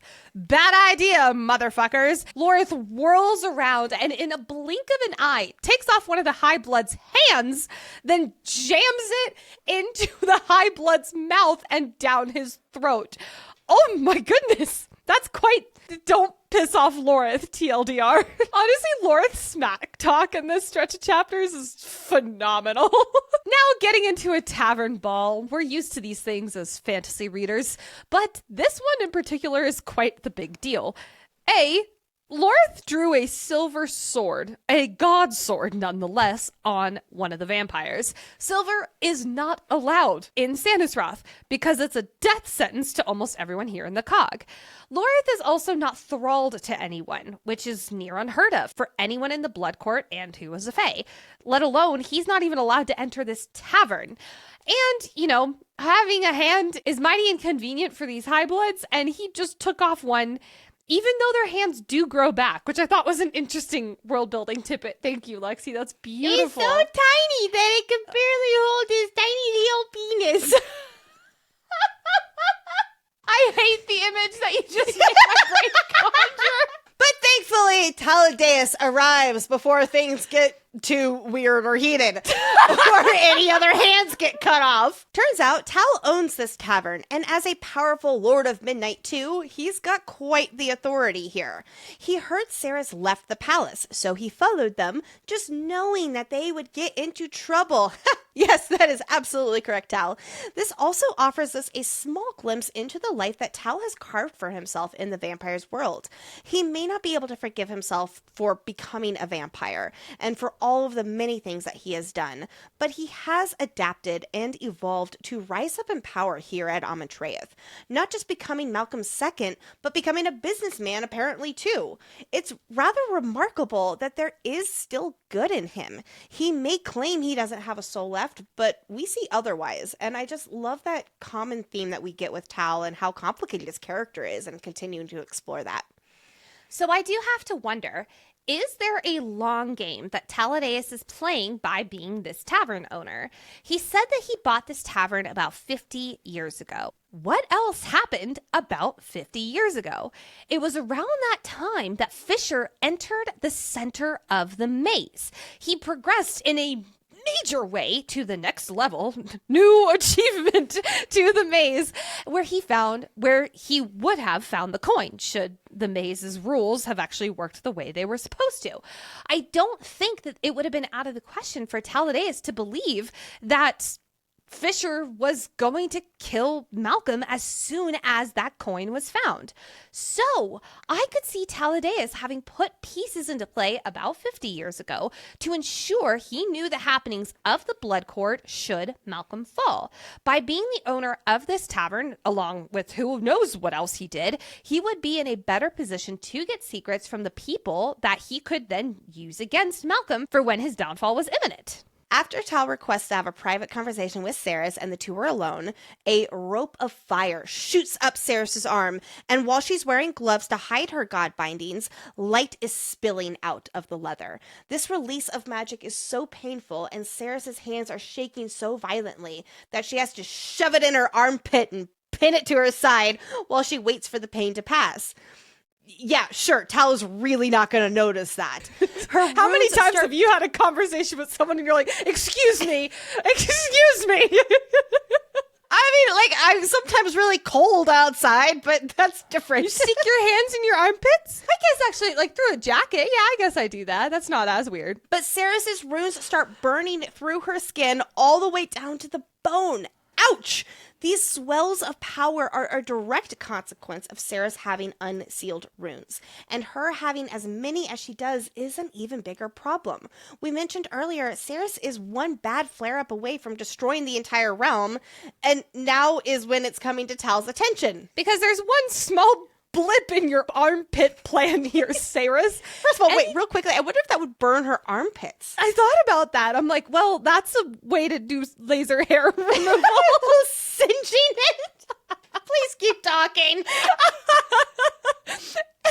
Anytime you lie to your maker, aka Taladeus, to protect, Fisher, or that your runes are burning your hairs off, you light up like a blue flare to Taladeus. So basically, whenever someone is thralled to another, they cannot lie. Well, you can say the lie, but then you glow bright ass blue. Blue? You say? I swear to God, Lexi, this color is going to haunt me. And it's my favorite fucking color. And I'm stressed. So Saeris chooses to trust Tal and tell him everything about the runes, her conversation with Adina, and even The book. We were talking earlier about how much character growth this shows for Saeris, who has been hardened into a fierce, independent woman who pushes others away. Trusting others would get you killed in Zilvaren. But she has a found family now, and her circumstances are very different. And she finds trust in Tal, who has helped her at every turn he can. The truth is, she's not alone anymore, and she doesn't have to act like it. Taladaeus has a proposition for this new queen. In a moment of quite the build-up, he asks if it would be all right if he disavows her. I love that he asks. That's so beautiful. You can just feel how much being in charge of another person makes Tal so uncomfortable. And it makes sense. For years, he was wholly at Malcolm's mercy. He knows what it feels like to have no autonomy over his own life. And he doesn't want anyone else to feel that way. He doesn't want anyone else to have that anger, that hatred he felt towards Malcolm, towards him. As he explains, typically a newly turned vampire is reckless with their thirst, and they need guidance as a result in the ways of Amontreus. But Saeris does not have that same thirstiness, at least in the way that he's explaining here. So she doesn't really need a guide in this new world, which means that he can disavow her and sever their bond on the sooner side. Unfortunately, this does have to be done with court politics in mind, aka theatrics. Ugh, Saeris' favorite thing. You know, Taladaeus technically isn't lying here, though, because there will be quite the dramatics that day indeed. In return for public disavowalment, Saeris has something she wants in return. Aha! Our girl knows that you never do a favor for nothing. She needs Tal to rule over the vampire court in her stead and act on the queen's behalf. She'll frequently be going to Kalash, and she doesn't know how to rule over a court. She needs him because she trusts him. He knows what he's doing, and he was Malcolm's second. Tal knows his vampire politics. Overall, this is quite the win-win between the two. They won't be maker and maid, and Saeris doesn't have to worry about politics when she's got bigger fish to fry. So, with a shared friendly smile, it is decided she better start calling him Tal. I love that ending. Especially because the chapter name is Tal. When last book we had Taladaeus. Yes! It's just showing that progression of their friendship. I'm just, oh my God, that's beautiful. All right, let's tap into our inner oracle and turn our full attention to important foreshadowing moments for the rest of this book and speculations for book 3. We already touched on this, but now let's zoom on in. We get more tension between Lorith and Ishabel in this episode. And Nicole, I am sticking to my belief that they have not slept together before. There is deep-rooted prejudices between their two peoples. And while I am still hoping for an enemies to lovers story for these two, let's just say zero movement was made on that this book, so I don't know whether it's going to pan out. One of our bets was that they had previously slept together. So, is it safe to say I won this round? I think I am willing to relent this one to you. Although, there is a line where Ishabel says in answer to Saeris' question of, why does Lorith hate you so much? Ishabel says, it's probably best if I let him tell you that one. Sorry, I'm not going to do a Scottish accent. Why? I want to know why. I could see a world. In which they slept together, but he didn't know she was a witch. And then he later found out and he was pissed because of his prejudice. So that makes him extra mad at her, which L for you, Lorith, just honestly in general, anything. I was going to say L for him in general with how rude he is to the witch. But I was under the impression that we do find out later why he does not like them, and it has to do with their cultures and the perception of magic, because Lorith grew up where magic was considered stolen from the land, so he couldn't use his magic, and the witches who were also up in that northern region were witches and used their magic, and so there was really some very deep-set prejudices between their two people and how they view magic. Okay, so there's a lot of hate here, and it's not giving "we previously fucked it out" tension, especially when she says that she thinks Lorith would prefer her dead in a ditch somewhere, which is how he almost died. It's a low blow, Ishabel, but honestly, I can't really blame you because Lorith's not being very nice. So, do I think that they could be an enemies to lovers story eventually? Yes, I do. Let me just hammer that on the head one more time. But here's my one stipulation to relenting, Lexi. Are you ready? Yes. If it is later revealed that they had previously slept together, I get to cash in my winnings. Is that fair? That is fair. Yes. Yes. Okay. So, because this is the first official bet, we are declaring Lexi won. Well, I guess second, because the sex bet. But anyway, this bet was that if Lorith and Ishabel have slept together, Lexi, if she won, I had to pick up and bring her the really good barbecue that's next to my house. And it's really hard to get it because it's always sold out. And it's quite always frankly, open. And it's only open 3 days a week from like 11 to 3 or something like that. It's very inconvenient for me, let's just say. So, Lexi, I relent. And you know what? This is really a treat for both of us because I'm picking up some for myself too. Yeah! But if I win, I get to pick out your Christmas theme for that year. So if this book does come out the next year, that means I'm picking out the Christmas theme a month and a half before Christmas. I will accept that. So, okay, that was all one foreshadowing point. Let's move on to the next. There's a note about Renfis and Ishabel having very similar accents.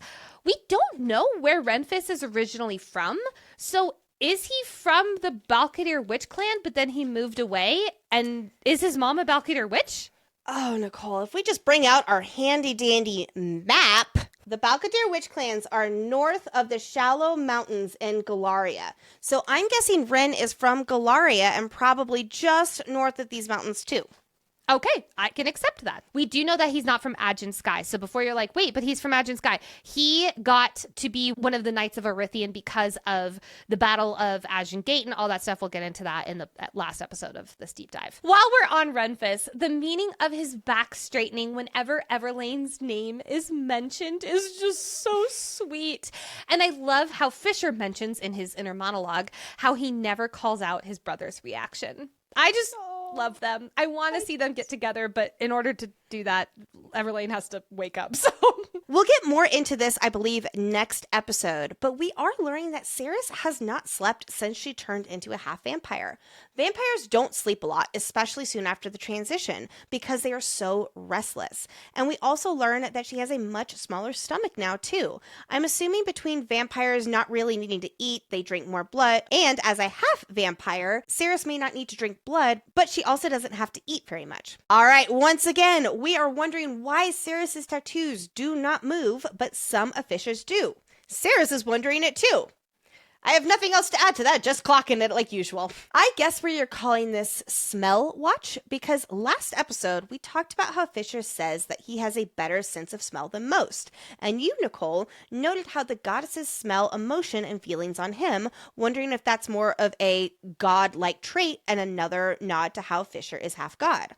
Well, Fisher says that memories and scents have always been heavily interlinked for him, where he smells something and immediately experiences the association. It very easily may be a Fae warrior, Fisher is our MMC thing, or maybe it means more with what we know now about him being half god. I will never forget the scream that ripped out of my older sister's throat when in chapter 10, Saeris thinks, quote, I didn't care about a mystery book.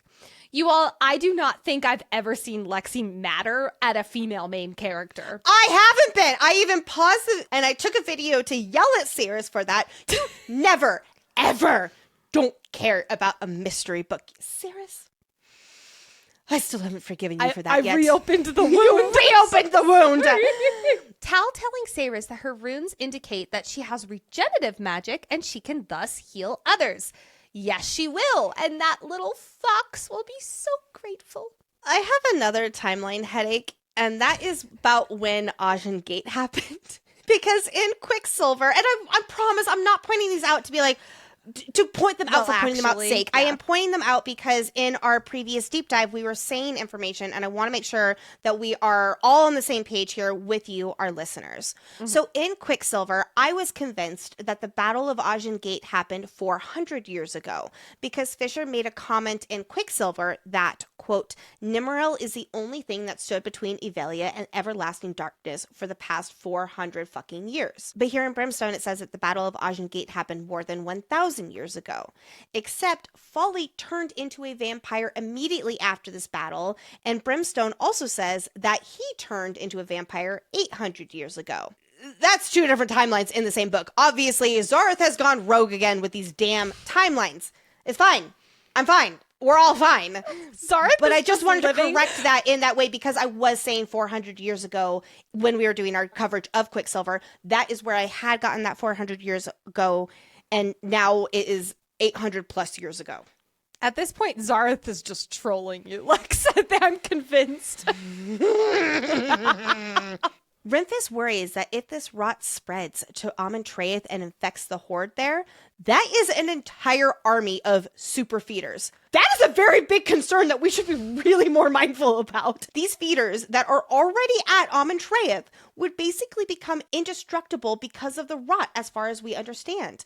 I'm clocking this now to keep a close eye on for where things are left with feeders and vampires after the Even Light Ball situation, because this could be major foreshadowing for a big problem in Book 3 if feeders are still around. I also wonder why the rot did not target Amontreath first, knowing the horde would have decimated the land much sooner. It makes me think even more that Iren was specifically targeted by whoever controlled these feeders in the beginning.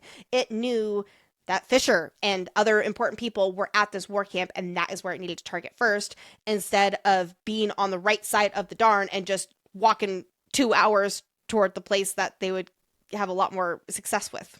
Which sounds a lot like Madra, because she does give off very reactive energy, especially with what we saw from her and Saeris in the Hall of Mirrors.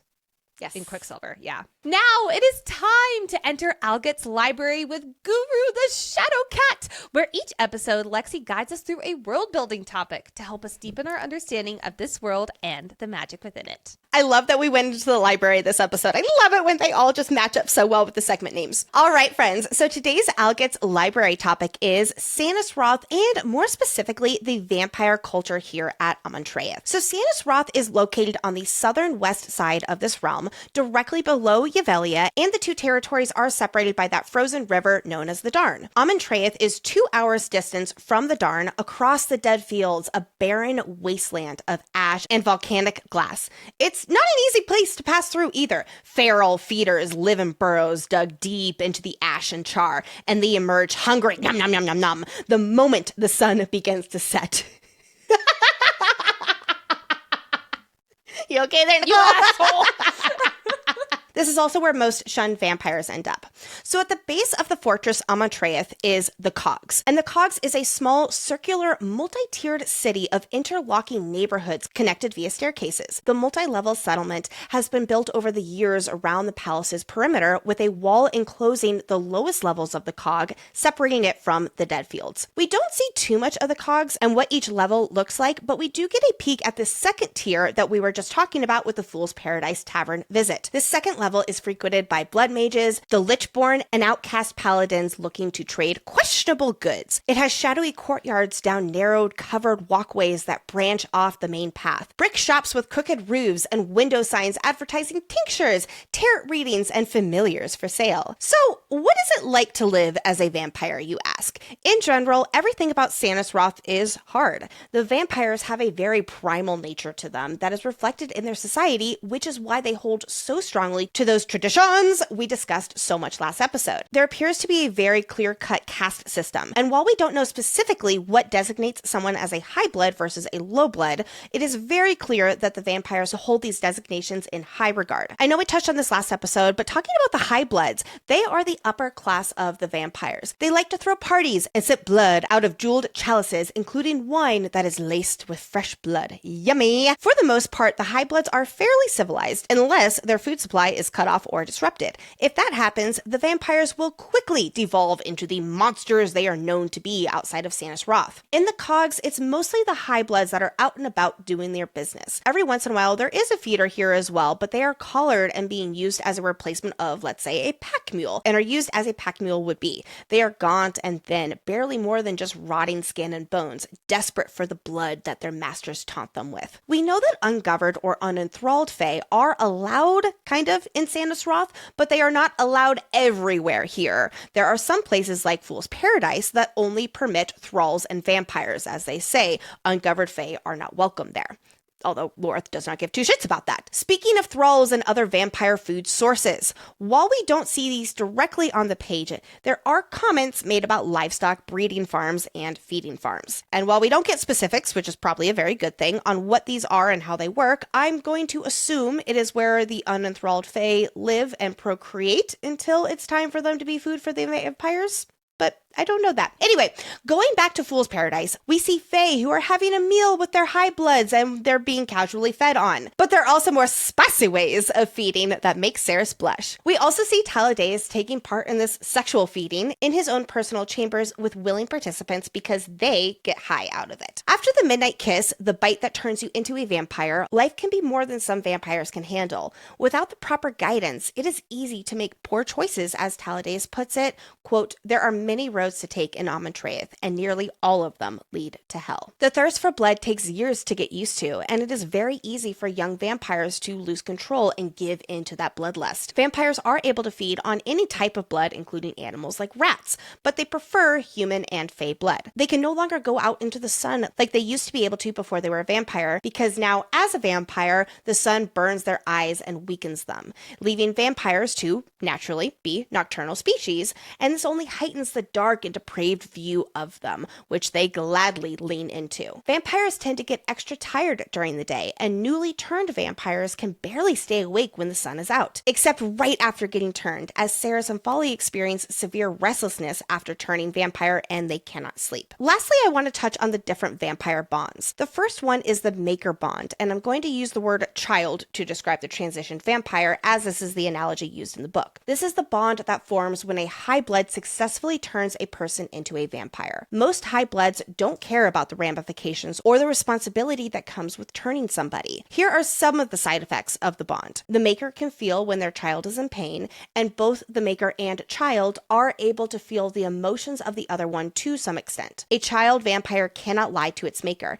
If they try, a blue aura comes off of them, and the stronger the aura, the bigger the lie. A maker also holds a position of power over their child. They can literally force them to obey. This is why Malcolm had such a strong hold over Tal and other vampires. They didn't have a choice. The power of the maker commanded them to obey. Makers can also disavow their children. This means they sever the bond between them, and everything I just mentioned becomes null and void. The maker announces that they recede the gift of their blood. They call back their blood, revoke their lineage and patronage, so that the maker and child are not tied to each other anymore. And there's a big clap, and power happens off of that. This act of magic causes the child to throw up any and all of the blood that they ingested from their maker, and it officially breaks their tie. Now let's shift over to the enthralled. When a person is bitten by a vampire enough times, they become enthralled to them. Remember, enthralled does not mean that you are a vampire. You are an enthralled fae or another enthralled person. For the most powerful vampires like Malcolm and Tal,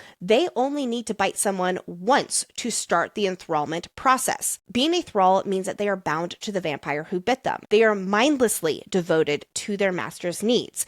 Inevitably, when their master grows bored, they drain them, and then their victim dies. 3 days later, the victim rises again and becomes a feeder. And remember, if you're enthralled, you do not become a vampire yourself unless you then bite from your vampire enthraller. And then that is how you become maker and child. And there you have it, friends. That is what we have here on the vampire culture. It is time to prance through the snow with Onyx to discuss our favorite moments from this stretch of chapters.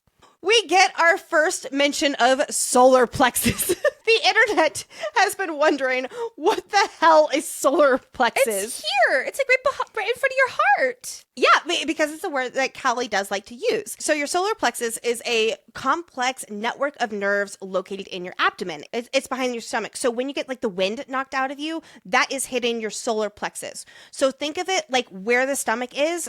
But as I understand it, solar plexus is the more correct term because it's where your actual nerves are. You went to Michael for this one, didn't you? I did, and then he gave me like a whole other answer, and it was way more complicated than I don't. I asked a doctor, and he gave me a complicated answer, so I tried to simplify it. I love how Callie writes any moments where Saeris is greeting Onyx. You can just hear the way that Onyx is loving on Saeris with how she says, quote, oh my goodness. Hey, buddy. Hi. Yes, I'm happy to see you too. Like, the hi. You can just like feel the like, do. I just, oh my God. I'm like greeting my dog. Like, hi, buddy. Hi. Yeah. Oh, yes. I also love that Fisher is looking all grumpy about it, but he loves this damn fox. Oh my God. I'm so excited. And remember, friends, that Callie has said that Onyx is inspired by her own dog, and I just see that so vividly in Brimstone. Onyx is every enthusiastic doggy that we just love so much. Yes. A moment of appreciation for Archer's fit. It is hunter green, which we know from our Quicksilver coverage is one of Fisher's favorite colors, especially to wear when he's feeling more open. It is a vest with gold buttons all the way down to his little fire belly. He is dressed up for dinner and it's adorable. And then when he's at the dinner table, he's just like kicking his little feet because he can't reach the floor. Oh my God. For Archer's sake, I want there to be a wedding. So honestly, because he would get so dressed up for it, and I bet he would have Onyx would be the ring bearer, and I feel like Renfis would probably be like the officiate, but Archer would be right there. He would be up there somewhere. Right there. Yes. Oh, yeah. That's really cute. I just pictured it. I know, right? If we get denied a wedding, I am going to need that wedding. I don't care if it's a bonus chapter. I don't care where it is. Just give me the wedding, please. Okay. Fisher says about Danya and Carrion, quote, if they procreate, I'm banishing them from Kalish. A combination of the two of them would probably tear open some sort of hellgate and suck the entire estate through it. If we do get Carrion's tale and there is a storyline within Carrion's tale that involves Danya, do you think this is going to happen? No. I don't think that he is his love story. Also say this, I don't know if his spinoff book is going to be after all of this happens. I could see his technically being a prequel spinoff of his time in Zilvaren. And then, we would meet Tem, and then we would all be really sad. So I don't see Danya being Carrion's love story here. I don't think that he's going to get a romantic interest in this trilogy. I feel like his character arc is much more focused on being heir to Yvelia. Do I think that he and Danya are going to have fun together? They do! They literally do in this book! When does this happen? I will point it out to you when we get to it. Okay, that's fine. Okay. I love these descriptions of Saeris looking for things that are different within herself. And when she looks, she comes up with nothing. Quote, the things that really mattered hadn't changed. I don't know why that line just hit me so fucking hard. It was beautiful. Saeris's dress colors, even though she does not wear any of them in this chapter stretch, these are colors we've analyzed and it's worth highlighting. The first dress that Fisher picks out for her for dinner is hunter green. She could have matched Archer. And the second is ivory white with blue pink undertones, aka the Osha butterfly in the snow. Oh, how lovely. I love how Saeris and Fisher both have sweet tooths for pastries. We saw last book that Saeris loves going for the pastries for breakfast in Ballard, but we also see it here with Ren making fun of his brother for bypassing bacon and going straight for the pastries. I love that. Speaking of Ren and Fisher, all of their dialogue is so wonderful. You can just feel the years of friendship between them, especially around Fisher now being in love and how Ren is so fucking giddy that his brother, who always said he would never fall in love, and Fisher's like, I'm not going to gossip with you about my romantic life like some kind of sheep herder, which causes Renfis to say, quote, are sheep herders gossip mongers? I think that's so funny. Listen, I know that there are a lot of open plots in this story, and none of us quite know how this is all going to get wrapped up with a bow for book 3, but now I want to go to the foothills of the Shallow Mountain and talk to these gossiping sheep herders. They could have some valuable information for all we know. I think this is just another book to add to your list of the Fae and Alchemy cozy fantasy spinoffs. Yes! Yes! I'm going to have to talk to Callie about that. So. Sounds wonderful. Oh, Onyx kicking his little legs as he runs in his sleep while he's laying next to Everlane. My fucking heart! My dog Ollie would do this all the time, and he'd go, woof, and he'd be like chasing his little squirrels and running in his sleep. And I just loved it so much. I miss him. And I just saw that from Onyx, and it was like, Carrion only asking 2 questions after Saeris looks sick from her encounter with Adina. Question 1, is she contagious? Question 2, she'll be fine after she eats something. What time is dinner? I personally think his priorities are in order.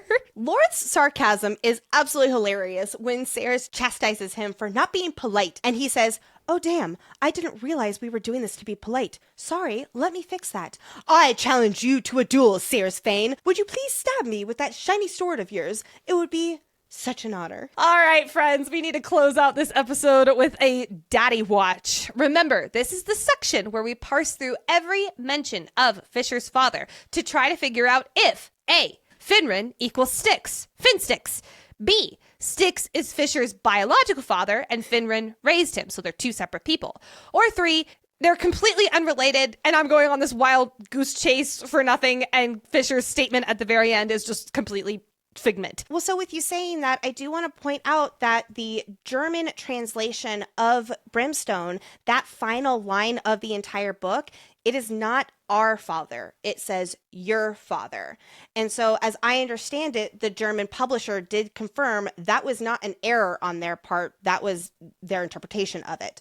And so without getting into all that with the publishing and translations and all that kind of stuff, that could be a huge clue that it is not technically our father. It is indeed their father, who obviously Fisher is very closely associated with somehow, some way. So well, because he's half point God. that out as exactly. And while we absolutely stick to the English text because that is how it was written, that is how, like, we want to follow what Callie specifically said.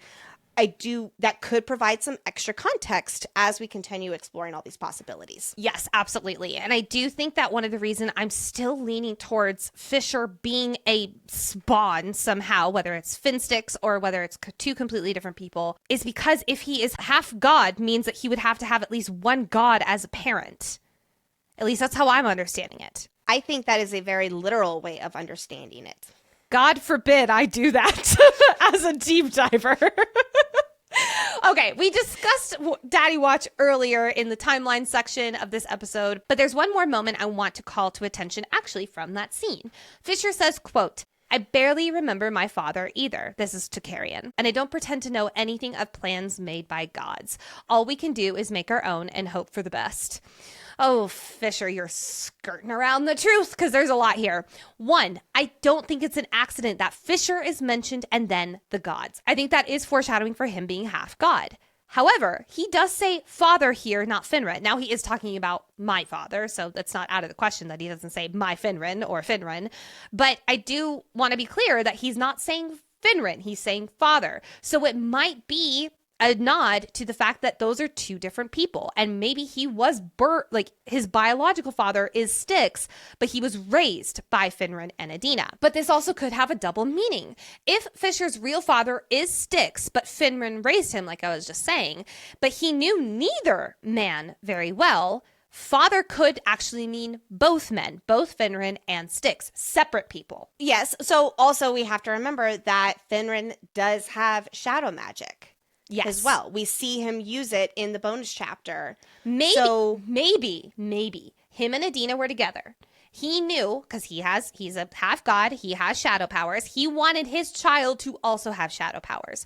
So he said, Adina, let me talk to you. You're going to go to this realm. You're going to fuck Styx. You guys are going to create another baby, but I'm going to raise him as my own because I want him to have shadow magic because it's really powerful and I know it. I think that there is a whole other way in this magical world for things to happen that could have a similar result. Okay, fair. Okay, number 2, there's another whole part about this line. I do wonder if not knowing his father so well is one of the reasons that Fisher hates the gods. If Finstyx abandoned him to save the Dianthus heir, Fisher might hoard that grudge towards all the gods because it's like they put duty before their family. So he feels like he was abandoned as a kid, and that's one of the reasons he hates all the gods. There's a third thing. Note that he spent a long time thinking about what he was going to say before he came up with this. Remember, if he cannot lie, this could be a hint of him trying to parse through how he wants to say this statement without saying, my father, the god Styx, he did da-da-da-da-da. So it could be a way of him skirting around trying to phrase it very specifically so he's not lying. Maybe with all of that. For me, I'm just like, I am absorbing information right now. This book has not been out long enough for me to have my feet planted in the sand yet. I'm not planted that Finstyx is real. I am simply pointing out elements that are for Finstyx and elements that are for Finran, and Styx are two different people. Okay, and see, I'm listening and I'm absorbing and I am coming to my conclusions eventually. Maybe someday. I want to also add to this, though, is before this line, Carrion also asked if he, Fisher's father, had some kind of plan for Carrion. And then he followed up, do the gods. That's another Fisher's father and God reference, literally back-to-back mention. And I think that the answer to that is a resounding yes. I believe that there is a plan in store for Carrion, and Finran's plans were the gods' plans. Whether because he was a god or because he met with the gods like Fisher believes, and they tasked him with this. Yeah. All right, friends, and that's it. Thank you so much for listening to this Brimstone episode 2. What a chaotic episode this was. Next Monday, we will be covering episode 3, where we're talking about chapters 13 through 20. Silver City, baby! I can't wait to talk about Joshin and not Vash Gideon. What's his name? Varashah. Shawboy. I can't wait to talk about Shawboy. We would love to give the biggest warm welcome to our newest Feral fans in the fan club. Thank you so much for being here. We appreciate you. Nicole, who do we have? Welcome. Changely, Faye Amy, Lisa, and Lindsay W. Welcome. Yay, thank you so much for joining the Feral fans. We're so happy to have you.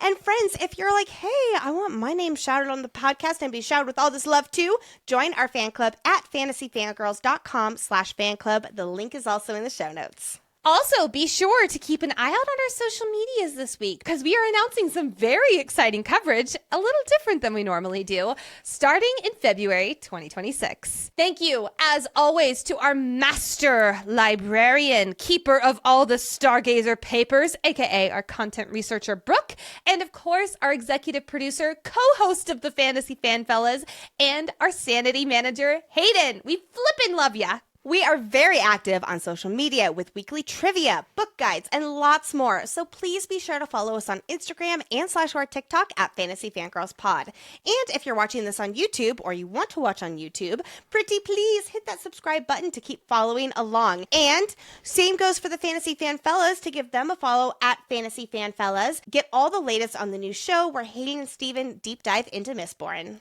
While you're hitting all the buttons, don't forget to hit that 5-star rating button, not only for the show, but for any podcast you listen to. It is so helpful. And if you're feeling extra generous, write a little love note in that review section. It means the literal world. I just read through some actually the other day, and it made me so happy. It was such a big warm hug. I loved it.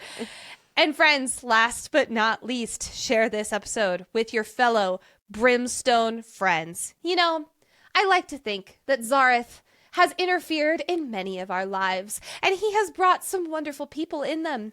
And if your friend would understand that joke, then this is a great episode to send to them. Wait, I don't get it. Lexi!